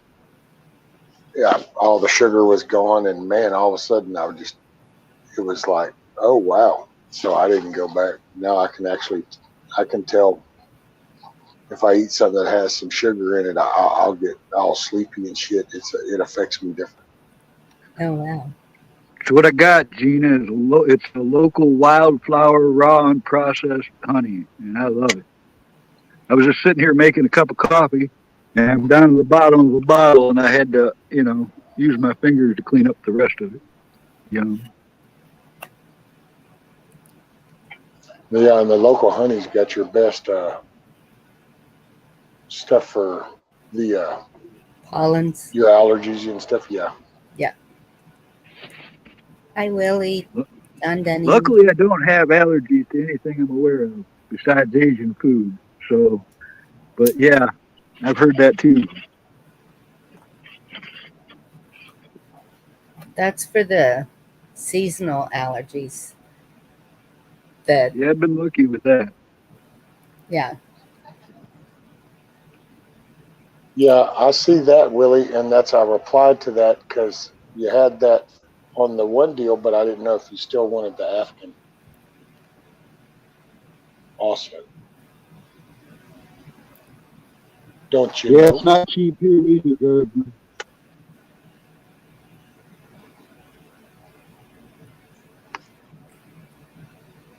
And man, our local honey place, it's actually funny because it's called Rudy's Honey. And that's my dog's name is Rudy. But they make a cinnamon honey spread. And OMG, that stuff yeah, it's awesome and on everything. Hi, Mary. See that? LOL, he said OMG. OMG. Oh yeah, 90 bucks. Ooh, yeah, but don't you live like in California or something, Guardsman? So he's over in the high price land anyway. That's the land where I think they tax you to breathe.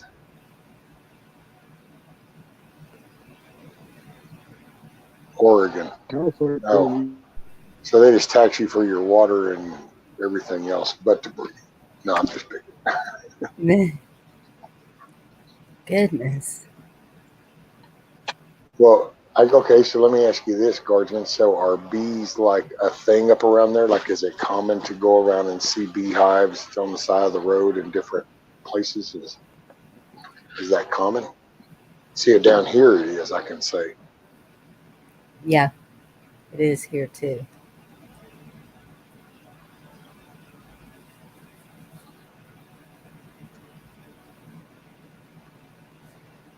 In fact, our grocery stores even sell local honey. When I was young, I got to work. When I was young, I got to work with hives for a while, for a summer. You take the hives out and put them in a big spinning centrifugal. You put all the, you grab, you go to the hives, you have that, but really not gloves or nothing. And you do stuff. People react to a beer, but you take a little slide out the center of the hives and put them in this big round bin, and it would spin and cause all the honey to come out. It was pretty cool. Yeah. Carl, you did a good job of helping rescue at the auction. What's that? Hey, John, Gina, Mary. You did a good job helping during the auction. Oh, it was fun. It was fun. And maybe that's why a guardsman the price is so high, because he said, see, the bees, they tax people with bees. So they tax the bees. And then that would add the cost into those people instead of just being able to, do it at a reasonable price. I cannot believe that. That farmer I worked for, rescue, his hands looked like they were always swollen. He'd been bitten so many tens of thousands of times in his life that his fingers and hands were always puffy. Mm-hmm.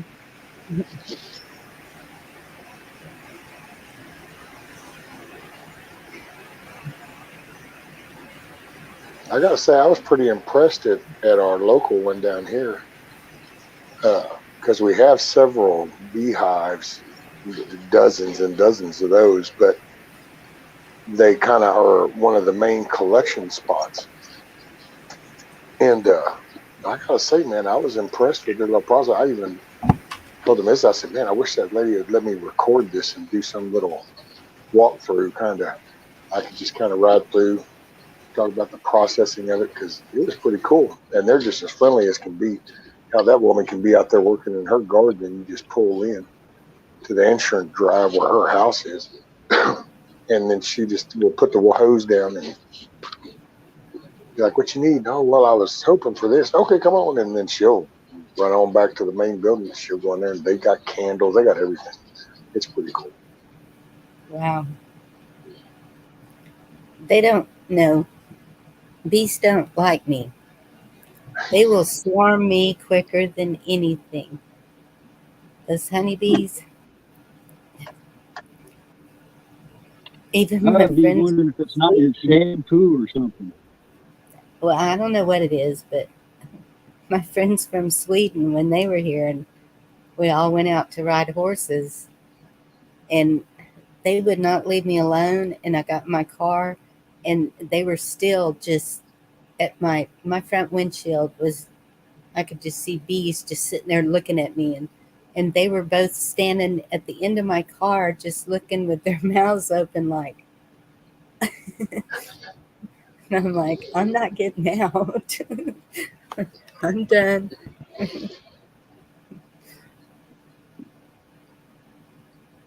I think some that means they do like you. Smell appetite, to critters like that. I think that some people do put off like a fear pheromone or something, and those bugs know it.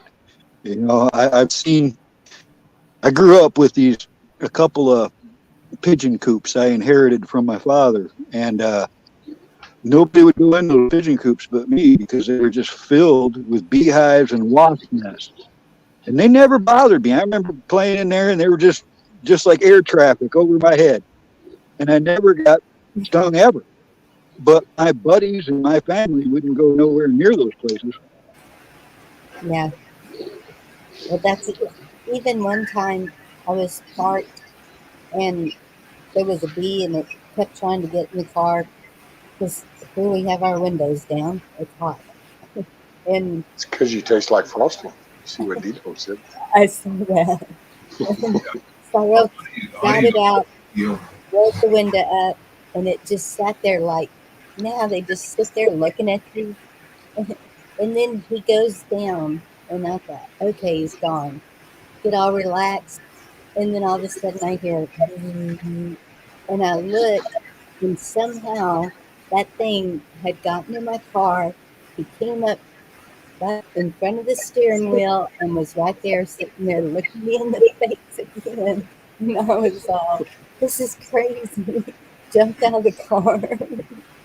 It might like your hairspray. It could like this, like the smell of makeup. Could have been attracted by perfume. There's all kinds of But I things that don't, they get attracted to. Yeah, guardsman also works for cuts and burns, especially Manuka honey. maybe it's the shampoo because I don't use hairspray or makeup. I just watched a podcast just yesterday of Joe Rogan eating a hallucinogenic honey that a guy brought him. Oh yeah, I saw that one where that dude, man, he was talking about where you had to go get it. And you got to go crawl up. Well, actually, you go up to the top of this mountain, and then you have to like rope hang climb down to get this shit.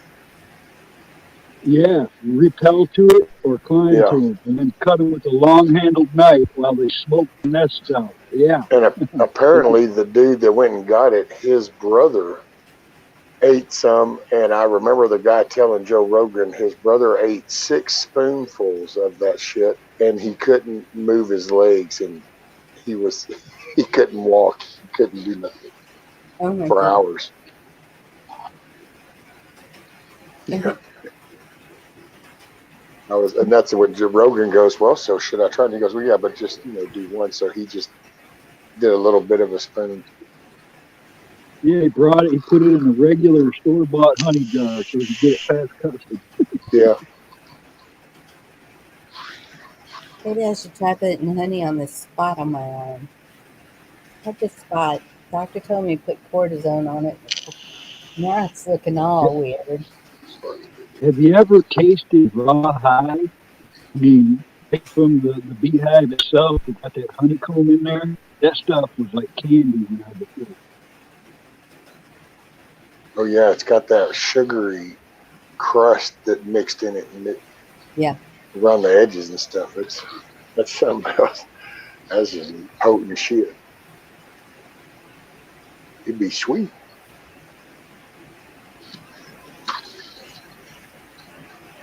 That's why I have the Manuka honey written down. Thank you, Chet. You're attracted to fear pheromones. I I had to saw that read echo. Gina's comment twice because I thought it said bum, not burn.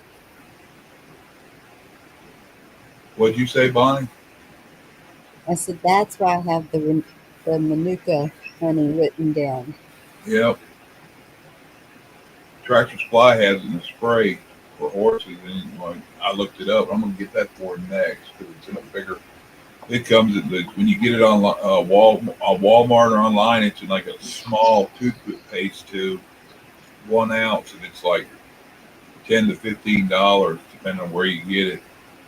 And they got that big spray bottle. That stuff it's $20, I think. Exactly, Miss Gina. Almost everything that helps us, it comes in a natural form, some way or another. Yep. But just told my daughter earlier. It's almost like things were provided for us, huh?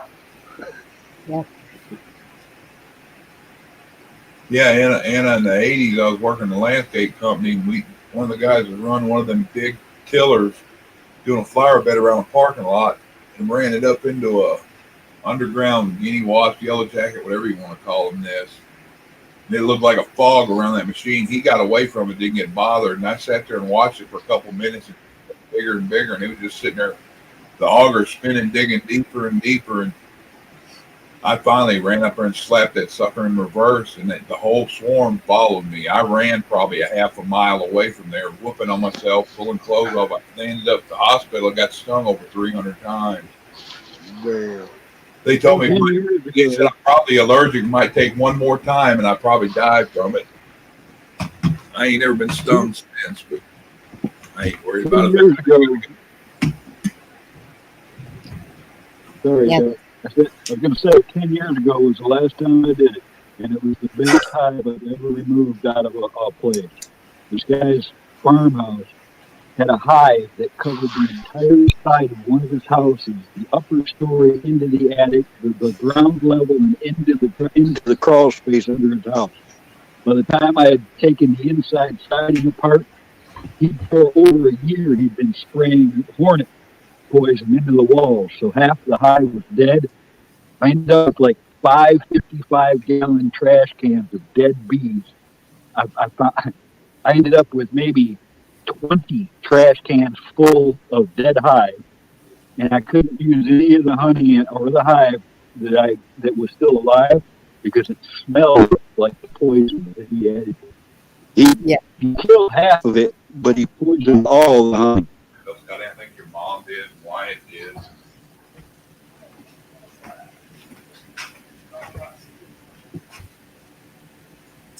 Oh no. Yellow jackets around here are aggressive. They will, you don't have to do anything and they'll just zap you.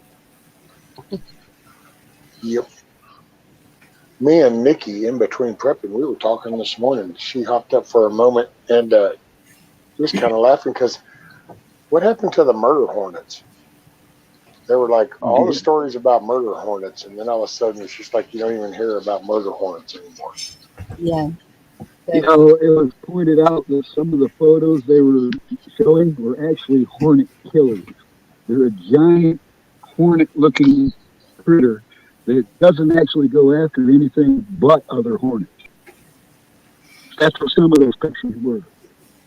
Yeah, they gave me shots like 3 or 4 times for that. I had to sit up around that hospital for like 6 hours. Dang.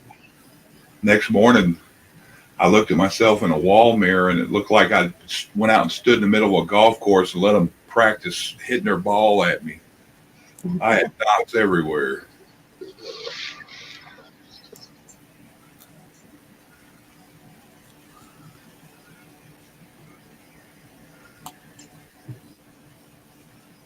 Yeah, my first husband was allergic to the hornets, and he delivered propane, and that's where they like to nest, is up under that lid of the propane tank.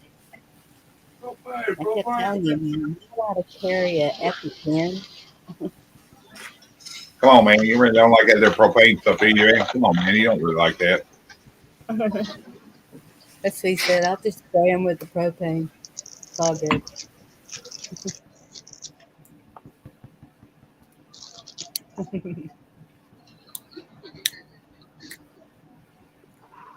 Makes me think of Texas every time somebody starts talking about propane.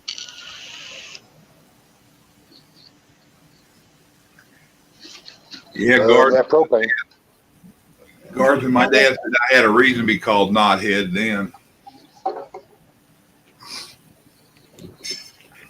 Not a Worst bee sting I ever had. I was moving brush. I lifted the pile of brush up and I saw the hole in the ground. And it was too late. That I saw it directly going from my eye. By the time I'd closed my eyelid, it stung me directly on the eyeball anyway. And that was like somebody kicked me in the face. The guy that was standing next to me said, "Oh my God, your whole body turned half red," because it was something. Don't ever get stung in the eyeball. It really hurts. Yeah. Yeah, it freaked me out when the doctor told my dad when he walked in. My dad wasn't shocked by anything when he doctor pulled him off the side and told him. He looked at me. My old man's eyes were big and pale faced and scared the shit out of me. I thought he told my dad I was fixing to die or something.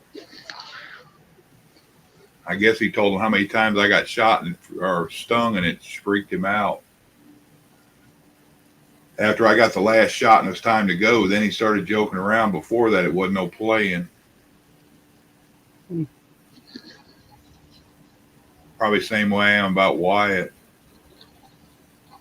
Goodness, Guardsman. I don't remember a lot. Last time I got stung, hell, I got stung so much at work. You just always kind of get stung, especially when you get up around all them damn trees and you're messing around. That stuff, and ain't nobody been around there for a while. All kinds of shit makes nests. My biggest fear was spider bites. Yeah, because a recluse would tear your ass up. Black Yeah. Widow is like Black Widow's like in pedestals. I literally got my ass chewed up by a brown recluse. I know all about that. Yeah, I'm kind of partial to my skin. they'll I leave a kind of prick. run accustomed to it. Yeah. When a brown recluse bites you, it can rot your skin all to necroflesh until it reaches the marrow of your bone. So depending on where a brown recluse bites you, it can be fatal just because of that. It'll shut down organs and all kinds of nasty stuff. Brown recluse, they mean business. Yep.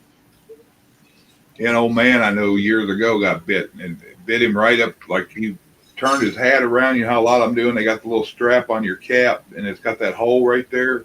It bit him right there on that there. He didn't know what it was at first. He thought he got sunburned, and it started hurting. He went to the hospital, and by the time he got back there to see him, it done swelled up and had an ulcer on it. They ended up cutting that place. They lanced it, couldn't get it to stop to whatever they were trying to do. They ended up cutting it out, and they got a skin graft off his butt cheek and put up there. See, now I've got a pretty good sized crater right on my gluteus maximus. Now imagine being alone by yourself and having to lance it by a mirror by yourself. I had to squeeze all that nastiness out, and I did, and it left a hole. Now, Carl, you were just playing with your butt, and you know it. Boy, I'll tell you, it was uniquely painful. I couldn't sit at my sewing machine for weeks, man. I couldn't sit. Wait a minute, let me see if I understand this right. You're trying to say it was literally a pain in the ass? Oh man, on a level that is just it's bad, man. And I used to like those spiders, Rescue. I used to catch them down south. I used to catch black widows and brown recluses all the time. I'd put them in a terrarium together.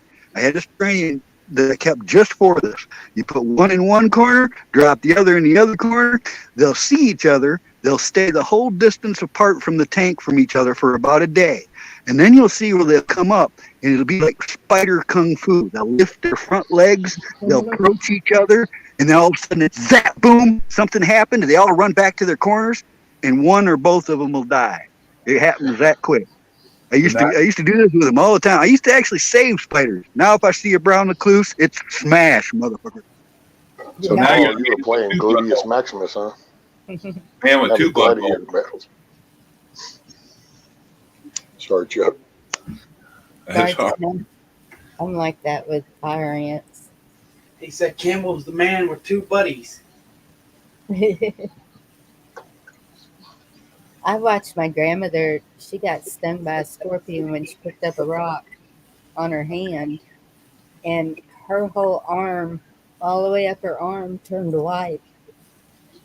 Then I was like, we need to get her to the hospital. And she's gone, no, you don't. And she just dealt with it, but I've never seen that happen. Not white, red, or something like that. But See, Guardsman knows what I'm talking about. You have to really talk yourself into slicing yourself open. That is, there's until you've experienced that in life, man, you don't know what you're capable of. yeah. What you do when you get something poked inside you, a splinter or whatever, or something bites you, you lance it, milk it out, just move on. Wrap some tape on it. Duct tape, purest of all. girl in some other country eating tarantulas. She's got this fear of spiders. Y'all have seen her freaking out over there. Oh, I seen them do that where they roll it into the fire for a minute, get all the hairs off because the hairs will they'll make you go blind. Just the hair off those tarantulas. She wasn't even Roll doing them that. on the coals. She was chewing on the front where the fangs were first, bite it a few times, and then stick the whole thing in her mouth and chew it up. And you can hear it pop, and the legs quiver. Oh, and they love it. They say it's a delicacy. I saw them picking at it, the whole tribe sitting there picking at a giant basketball-sized tarantula. Ew. These were mouthful sizes. She was picking them out of a box. They were running around, and they weren't burned or cooked or nothing. They were just hair and all. I'm like, ain't them hairs supposed to be bad? I think just on some of the species. I think it's really bad on some. Vicky's over there all. I said, that's the cream-filled kind. Yeah, it'd be like a chocolate cherry or something. I didn't know tarantulas were bad because they jump around here all over the place, and I think I've seen the kids playing with them. Well, some of them are not as bad as others. That's the thing. There's all different kinds. Oh, okay. There's a lot of people have bought, those what do they call those? Those big cactus that look like a man standing with his arms up. Sombrero. What are those called, man? I don't know. Saguaro cactus. Yeah.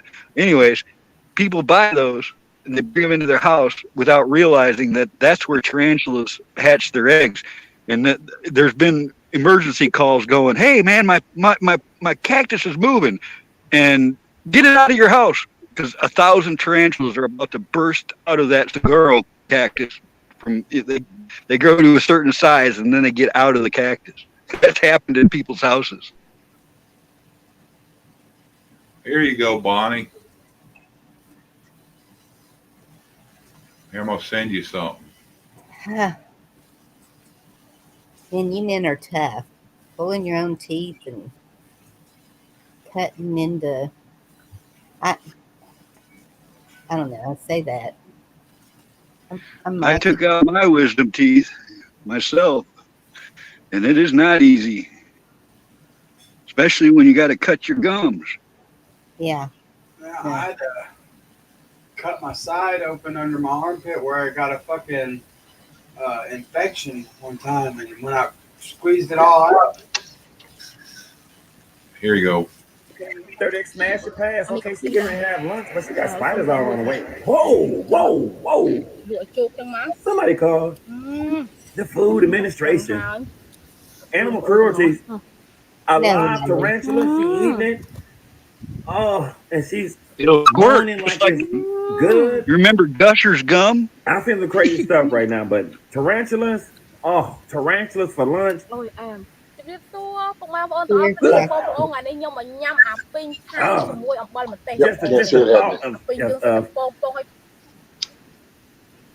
Can't see it.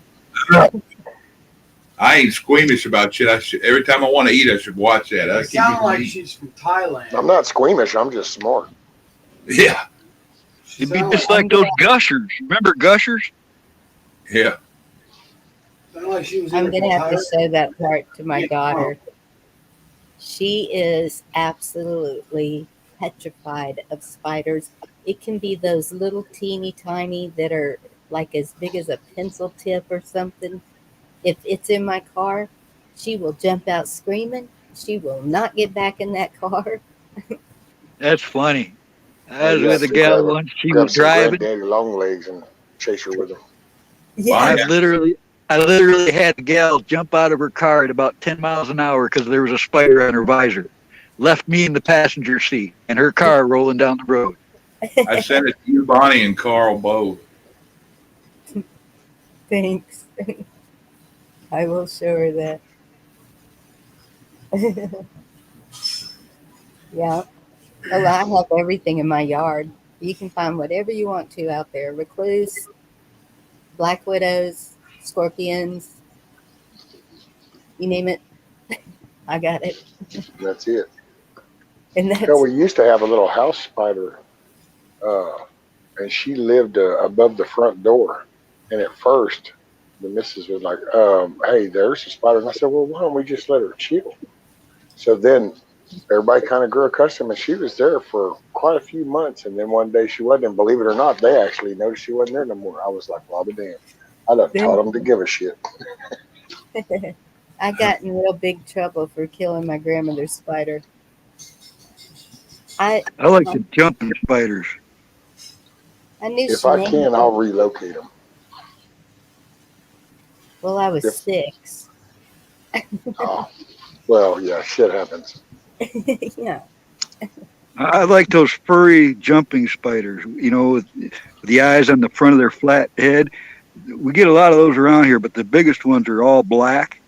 And I've seen those things do amazing things. When you walk into a room, they'll turn with you as you walk through the room. They're completely aware of you, looking you right in the eye, you know. And the most amazing thing I've ever seen a spider do was one of these jumping spiders on a ceiling. And he was moving pretty good. He was trying to get to the other side of the room, and he jumped. He could jump upside down on the ceiling. There was no web there. They don't even make webs like that. He could. That's defying physics. How does a spider on a ceiling jump in like 6-inch jumps? Because they got the power. They got sticky feet too. You see, guardsmen, we've been through some stuff.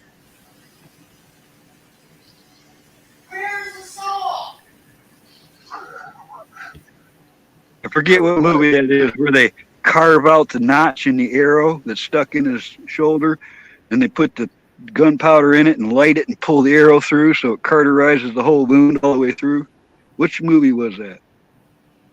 I don't know. You. I know heat solves a lot of things. You can get scratched. You get a good little gash. You can kind of just heat up something, and I don't know. You just kind of do that. It's mind over matter. That's just the way I view most of the shit that happens. It's like the more you think about it, then the more it'll hurt. So just don't think about it as much. Just move on. And I've kind of bounced off a few things. Unless you give a shit, the less it really matters, huh? Yep. You know, it's the way it seems to be. I got to say, over the years, that's what I've come to realize. Don't you? Don't you know? Only in Wisconsin. For sure. He'll come popping his head up here shortly. Okie dokie, Smokey. For sure, don't you know?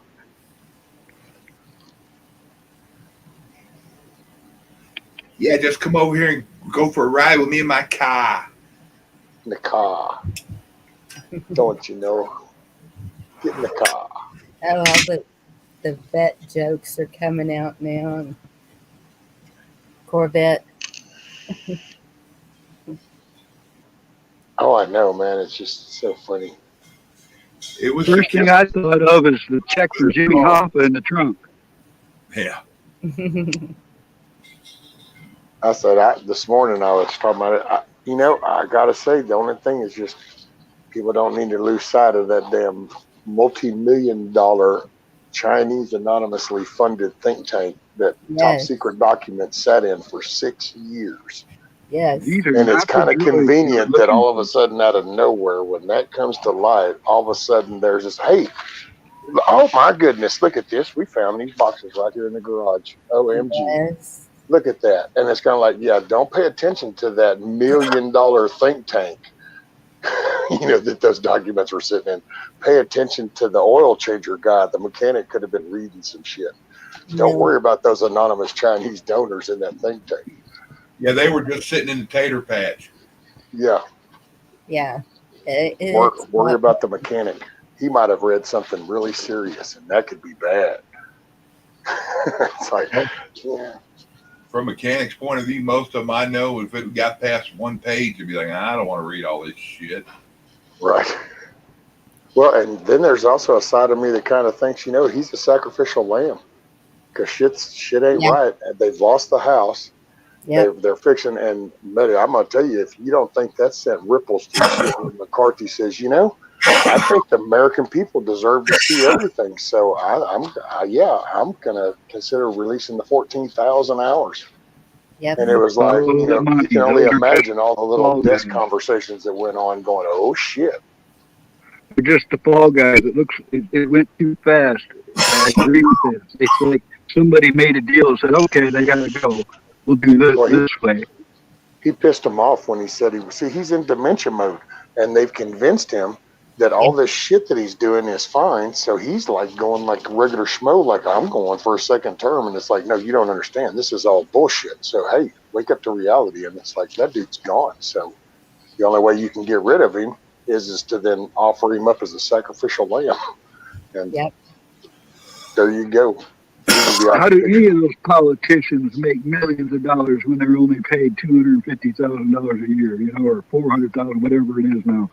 Because it's that whole lobbyist pool up there that just feeds them asses. Yeah, no, I'm just adding to what Guardsman was saying. It's kind of obvious, especially to people like us. Well, and I don't know what year that car is, but I saw. That was, I think, in 1967. Okay, so I saw her ex-husband do a video or an interview or something, and he was saying that was her car. That it was in his name. It was in the son's name. In fact, I saw where they're saying a lot of the family's assets are in his name for some reason. Well, they may have transferred it to his name, but I'm just saying the her ex-husband, she was married at 18 to this man. I can't remember who he was. And so that he was a senator. No, Plato was a senator. This man was saying that somebody saw her with senator driving her car. And so they were having an affair while she was married to her first husband. And he was like, why is he driving her car? And they were good friends, him and Potato. Well, Potato had an affair with Jill. That's who I'm talking about. Oh. That's why it sounded familiar. Yes. What was he, 38 and she was 16 or something? See, that's what I thought in the picture. But this guy said he married her when she was 18 years old. Right, but it started before they got married. No, not her and Potato. Her and this other guy that was doing okay.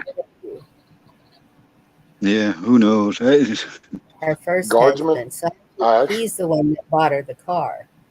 And she kept it in the divorce. I actually know a guy down here that owns one of those very cars, and he actually owns a boat place. I've seen that car made into a boat. He's had it actually for a long time. I used to work for him about, 35, 40 years ago. Yeah, I've done quite a few interiors on Corvettes. I really despise the kits they used to make for the Stingrays in the 70s. They were junk kits that hardly ever fit. You had to do a lot of work to get those to work right. Everything was that way, though, even into the early 90s, whenever they started doing those running boards for trucks and all the different ground effect kits and shit. They were quick to press that shit out, but none of it ever really wanted to fit worth the crap. Everything had to be modified. Yeah. Did they start? But the Corvette interiors were known for it, too. They existed in the 60s, right? Oh, 50s. The Corvettes started in the 50s. In 53, I believe. Because we had a close family friend, and he would race them. But they were more rounded looking than the ones I've been seeing now. And that was in the early. Oh yeah, they've changed the complete look as the late. decade go. Yeah, those are the ones I liked with the rounded looking, like the headlights and the around the headlights. I don't even know how to explain it. He used to drive up to the Well, house with them, and that was in the 60s. they even had the flip open headlight grill on some of the models, In the 60s?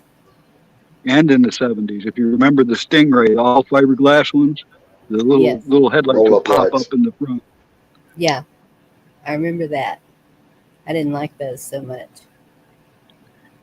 Yeah, but some of the early ones had it in the front of the car on the grill, where that little little compartment would open. Yeah, that's. I had seen a convertible. I kept seeing it in my hometown, and I was like, "That's the kind of car I want." And so one day I asked somebody, "What is that car?" A Mercedes. Oh yeah, dream on. Never See, happened. now you could go get one and then just have it Yeah, redone. In the 80s, I could have bought a 1970 Col inducted LS6 454 4-barrel Chevelle for $2,000. Now that's a $500,000 or more car. Made a lot of mistakes not buying things back in the day when we could have. Yeah, all of us. Oh yeah, shit. Property and everything. We should have. No, I can't say should have. We're not supposed to say should have. If only we knew then what we know now. How many Yep. times have we heard our parents say that? Oh, I had a Dodge Charger. That's what I learned to drive on. Some of those came with 318s, some had 360s, some had 440s. I lied. It was a. It was not a Charger. It was a Challenger. whatever the old, like in the 70s. That's all my mother would buy. Actually, it wasn't even Dodge, but aren't they the same Chrysler? Well, yeah, Chrysler Dodge. That's what I got. I got a 77 Power Wagon with a 318. Super It was a. basic engine. It was a Duster. That was Chrysler then, wasn't it? Some of those had 6-cylinders, some of them had the 318. Even the Army had issue officers' staff cars with Dodges like that.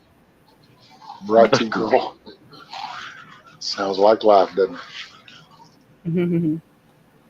Coulda, Yeah. woulda, shoulda. Yep. Well, Probably the that's coolest car I ever had was a '67 Buick Special, and I only say that's the coolest car because when if I had to realize then what I know now, then that would have been badass. But at the time, I Did that literally have the bought that car 442? from an old lady, and it literally sat in the garage.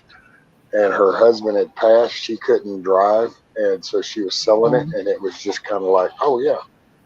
And I think I paid $500 for that car. And wow. One that old, it was, old tailhead motor in it, wasn't it? I believe so. I was sitting there trying to think, going, damn, what was that engine? Because I remember there was something else about that car, and I can't remember if there was something about the dash.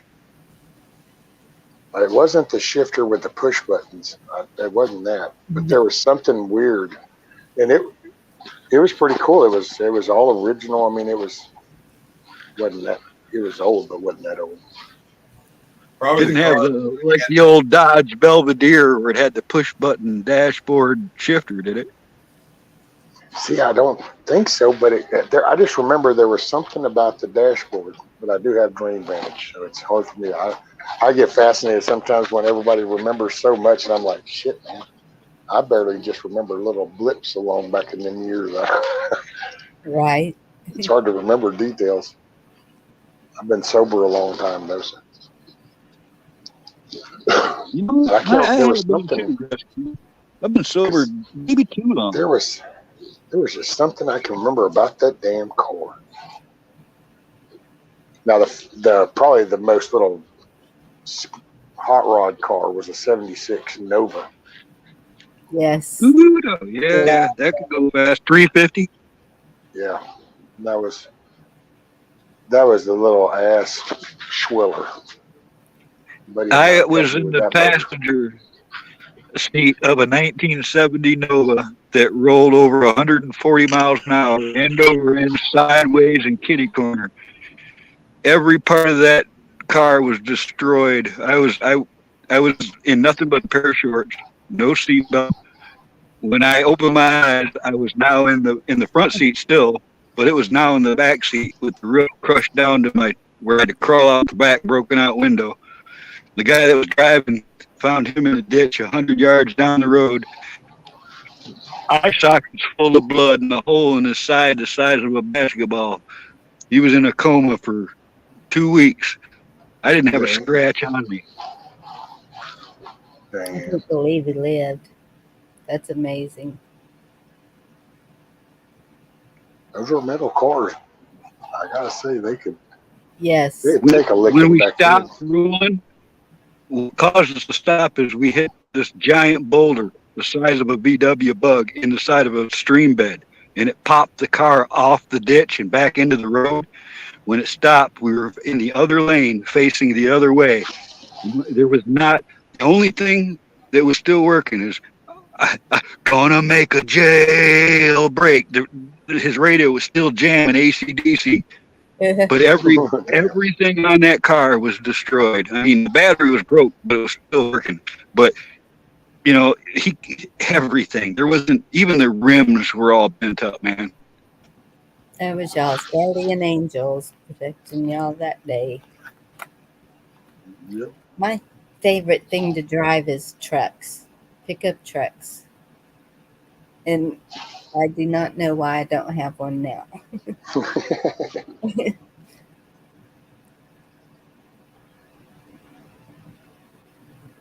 VW Bugs, by the way, are very cool cars. You can skid some serious mud puddles on deer leases with those things.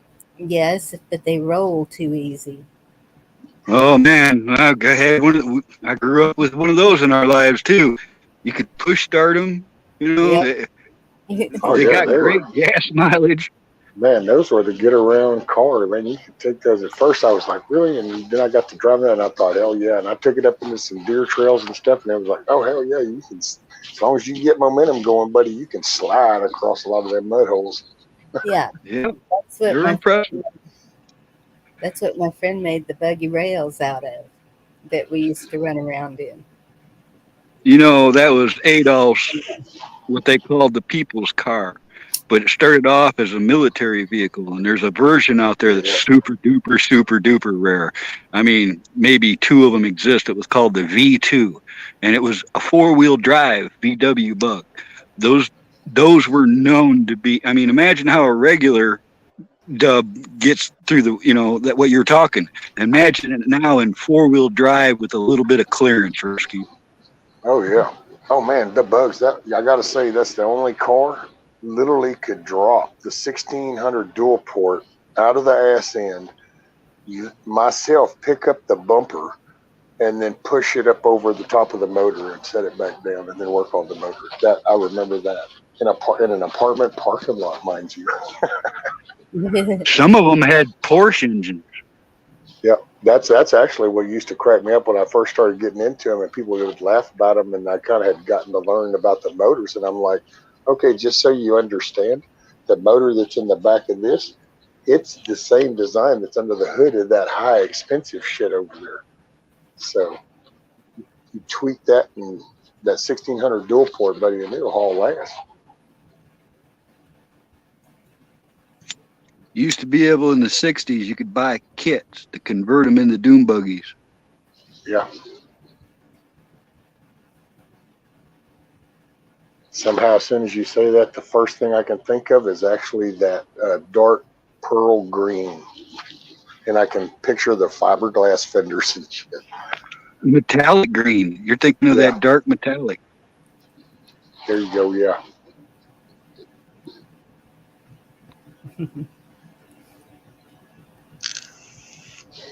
Oh, sorry if you hear that.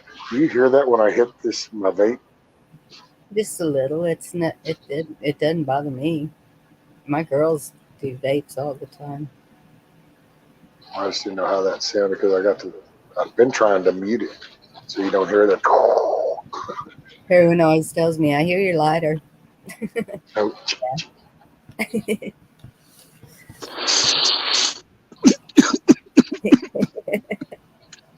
just don't drop the roach clip call.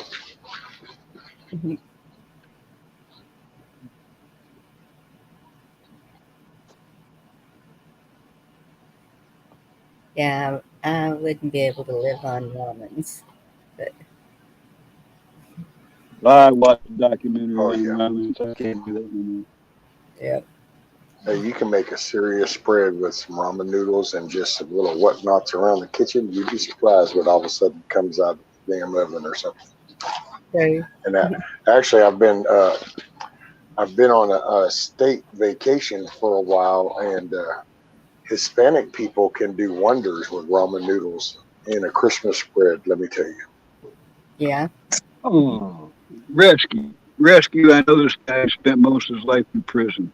He come out. One of the times he got out, I seen him make tacos from ramen noodles that were they looked like tacos and they tasted like tacos. See, Ramen noodles, man, not a package of ramen noodles.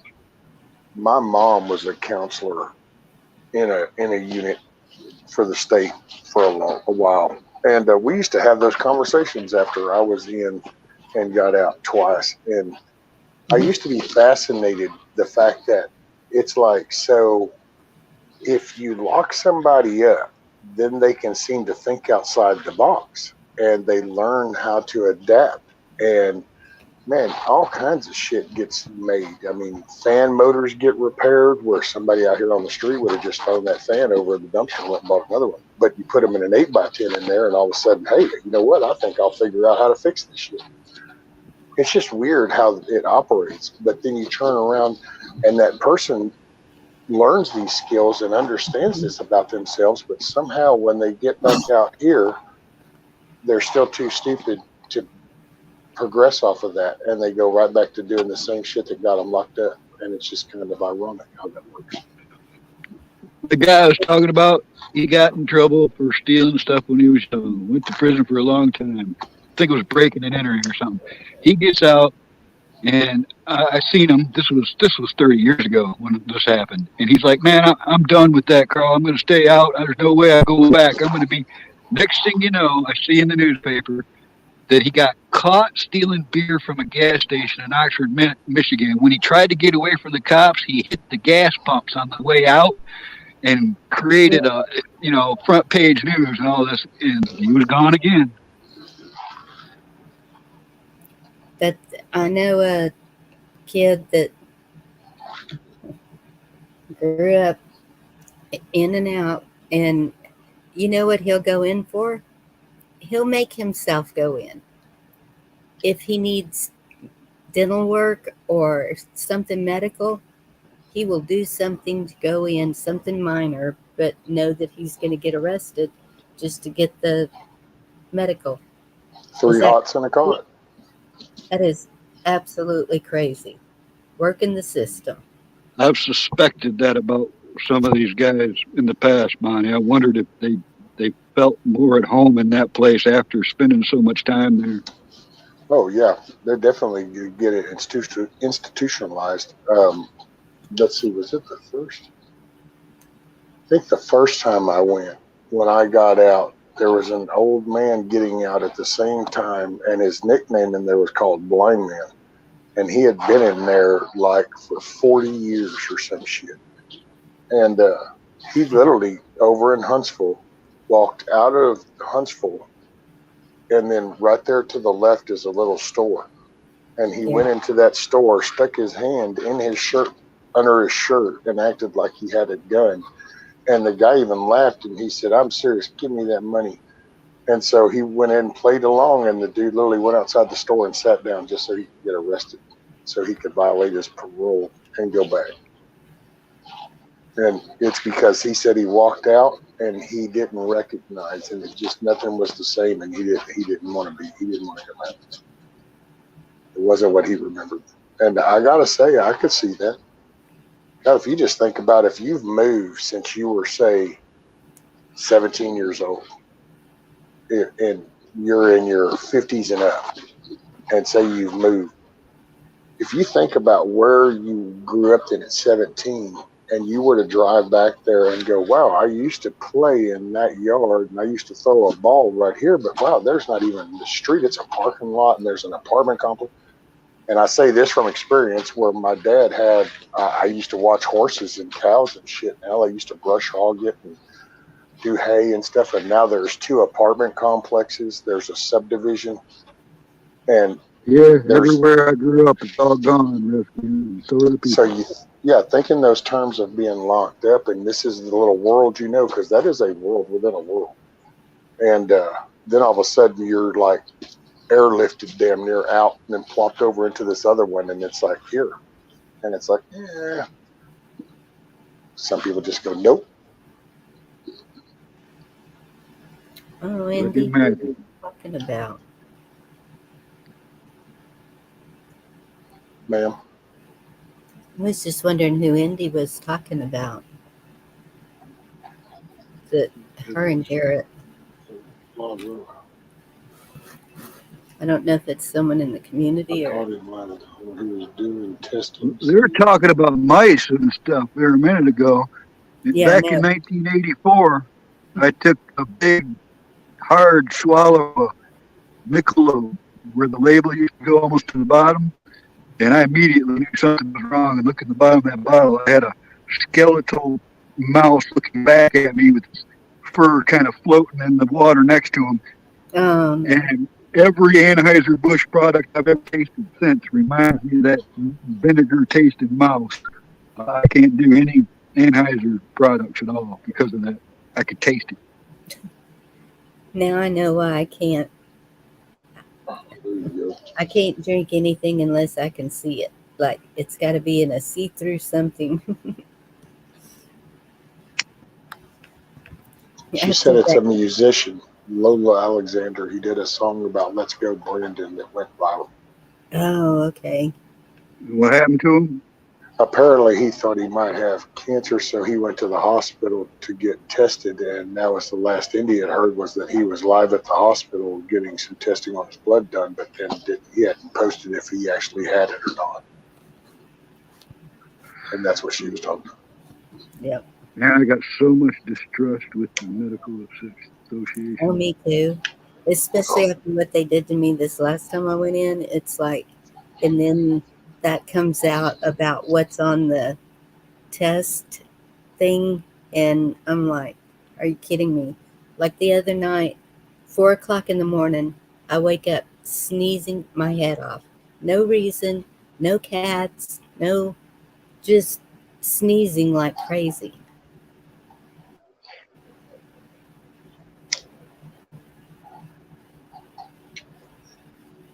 D-Dog says it sounds like Strange Brew, Carl. I think there was a movie. That's reminded me of a movie called Strange Brew. Hey, Budweiser's a pork chop in every can. And Carl's case is a rat in every can, but Yeah.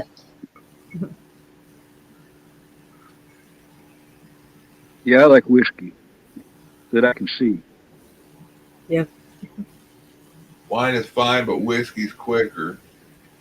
I just can't drink out of a can. It's like I can taste that aluminum. It's like it's stuck in your throat even. I just can't do it. Glass or plastic. Yeah, I agree with that. The bottled beer was way better. Yeah. Hey, Miss Bonnie, I think I'm going to jump down and get me some rest so I can get up in the morning. Okay. I appreciate you having me up here and stuff, and I appreciate hanging out and talking. Chuck, it was good to see you. Carl, good to see you. See you later, Rescue. Good conversation. Thank you Yep, so much. we had a good one there. I hope y'all have a good evening, chat. I hope everybody makes it a good evening. Hopefully, I'll see y'all tomorrow. Good seeing you, bro. If I Yes, can sir. get to bed before 6, I'll see you tomorrow. I might be a little late. It just depends on the weather too. If it's not raining, I'm gonna put that new Sawzall to use. Yep. Oh, by the way, well, it's hard to show you. It's actually this new one's actually pretty cool. You can actually change the blade from going straight. You can turn it sideways, so you can actually cut sideways with it. Oh, cool. I have a DeWalt that I can't let anybody else use because you let go of the trigger and it keeps going sometimes. Oh, you didn't see what I did to mine earlier, did you, Carl? No, I just saw a picture of it. It said something like, "Now you're in business." I thought, oh boy, you got a new toy. Oh, yeah, no, it's because this morning when I was cutting on that tree, this is what happened to mine. It broke. This is my handle, and here's the rest of it. So, wow. See, I never seen one break there. Sorry. Kissoff is asking you if you remember her friend Kim Young. And yeah. She's in the hospital. We go down. Oh, wow. Oh, you see it? Okay. Kissoff, did she ever get, like, poked? Because, man, that's what that kind of sounds like. Yep. Yeah.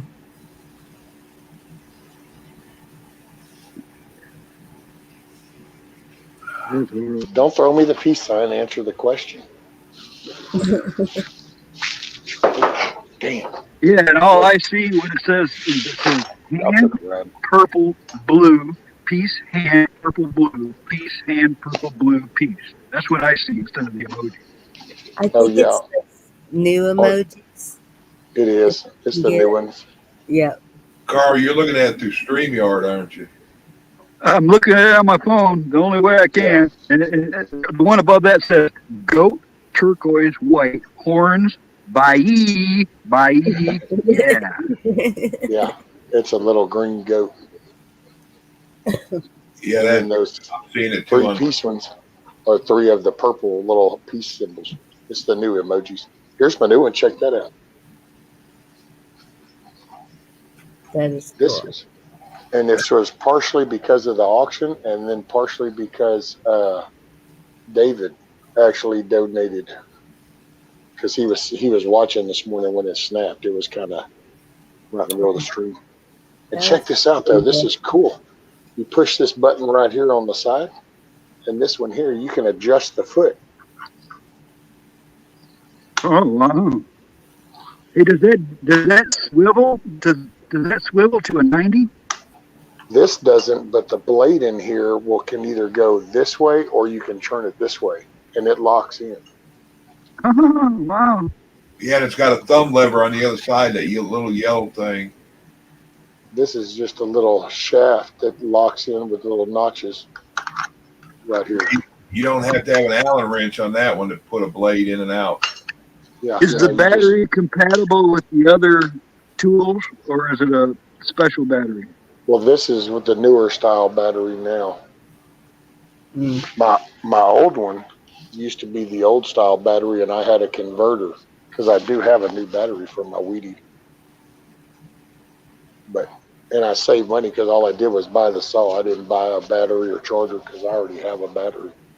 It's nice to have 2 batteries. That way you can be charging while you're using. Oh, by the way, I actually should have probably bought one of those batteries before when I was looking at them, because they were $64.99 for a twin.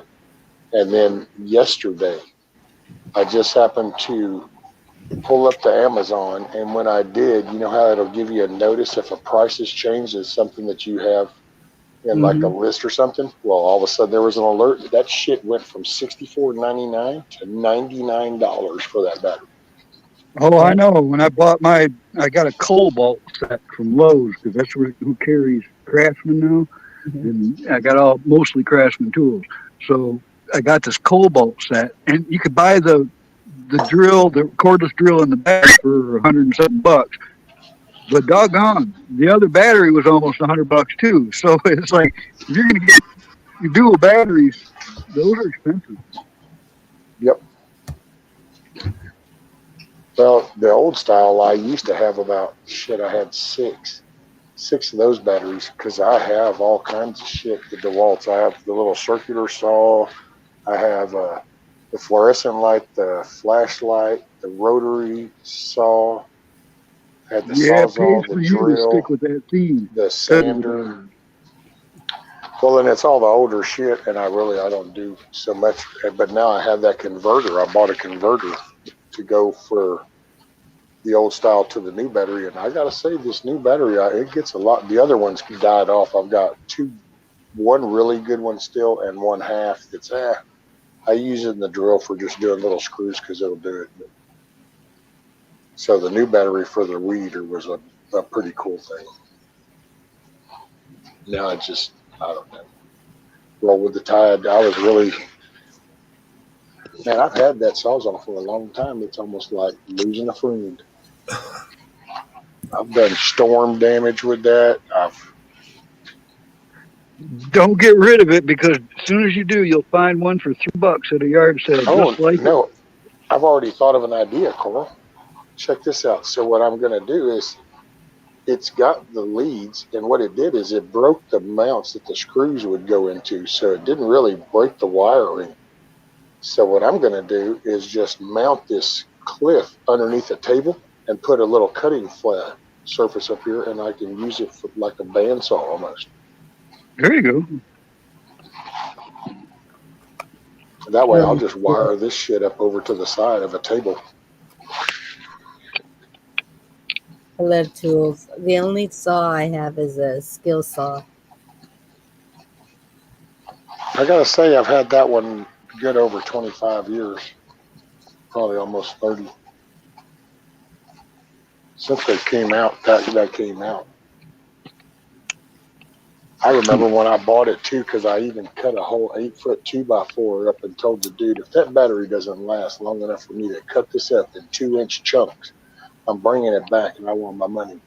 And the guy was like, okay. So I came home and I actually bought the 2x4 just to cut up to do that.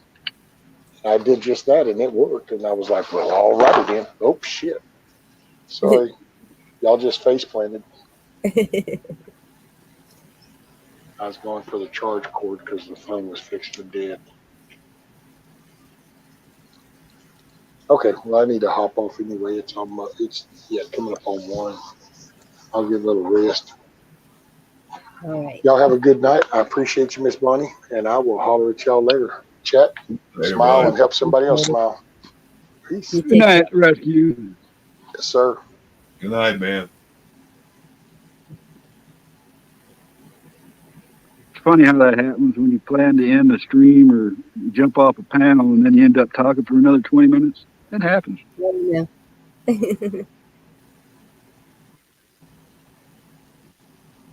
Yep.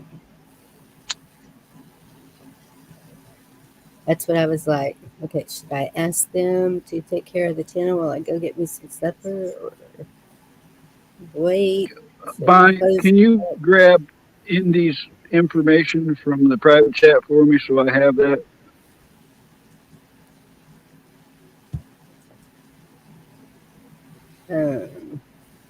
Yes. I'd appreciate that. Thank you very much.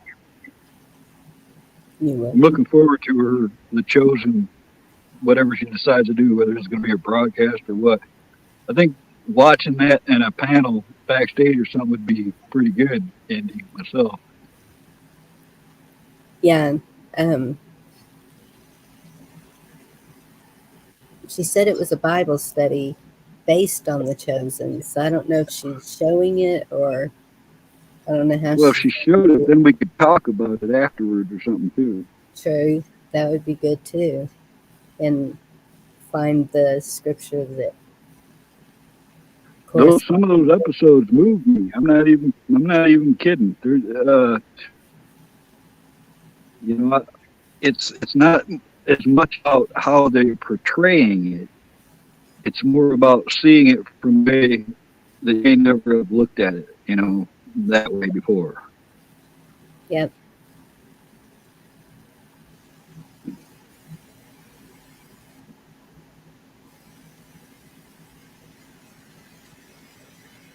Oh, wow. That's cool, D-Dog. You just by luck find those books, or you having to hunt them down. Thank You you. gotta I you was gotta look fixing for to them, or ask did you that. just have? Do you buy them somewhere?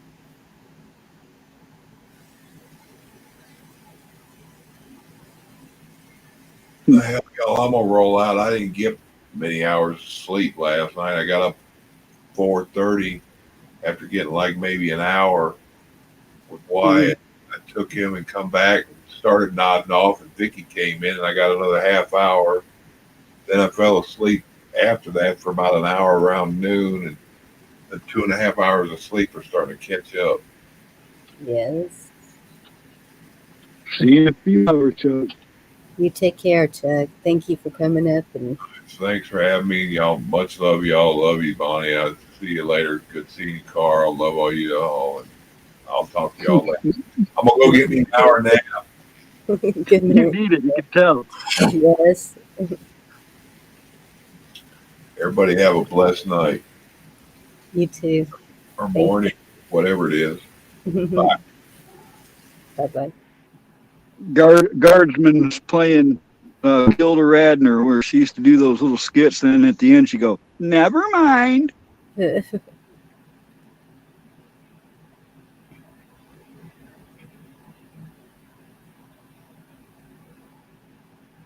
Goodness. Stop at small libraries and ask if they have any old books for sale. Well, right on, Dodo. Is that a good thing, kiss off, or is that a bad thing if it's breaking up? Not if it's going into her lungs.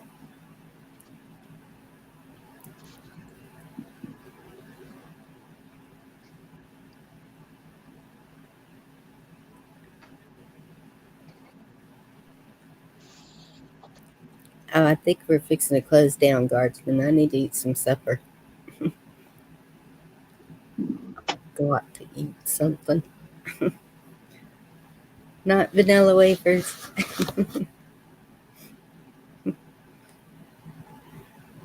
I have vanilla wafers right here, but that's going in my banana pudding. Make it extra sweet. I got it down now. I can take a Tupperware container, put one package of vanilla pudding in, chop up 3 bananas, add the 2 cups of milk, shake it up vigorously, and then just add the vanilla wafer to the top. Works great. Cool. Don't need a mixer or nothing. Yeah, we know D-Dog. He somewhat does that. I didn't know, but oops. It's okay. All right, y'all. I'm going to close that. Thank y'all so much for your input. Really good conversation about God and all of that. And that was a lot. I'm going to have to rewatch it to get everything in my head. Thanks for having me up here, Bonnie. I'm sorry, Guardsman. Next time. Thank you. Good night, everybody. Chat, and good night, Bonnie. You have a good night. Hey, Wingnut. Y'all take care. Please be safe. Don't let things get to you. Like Rescue was saying, try to get it out of your head. But also be aware of what's going on. We know things aren't always like they seem. Love you. God bless you. And have a good night, y'all.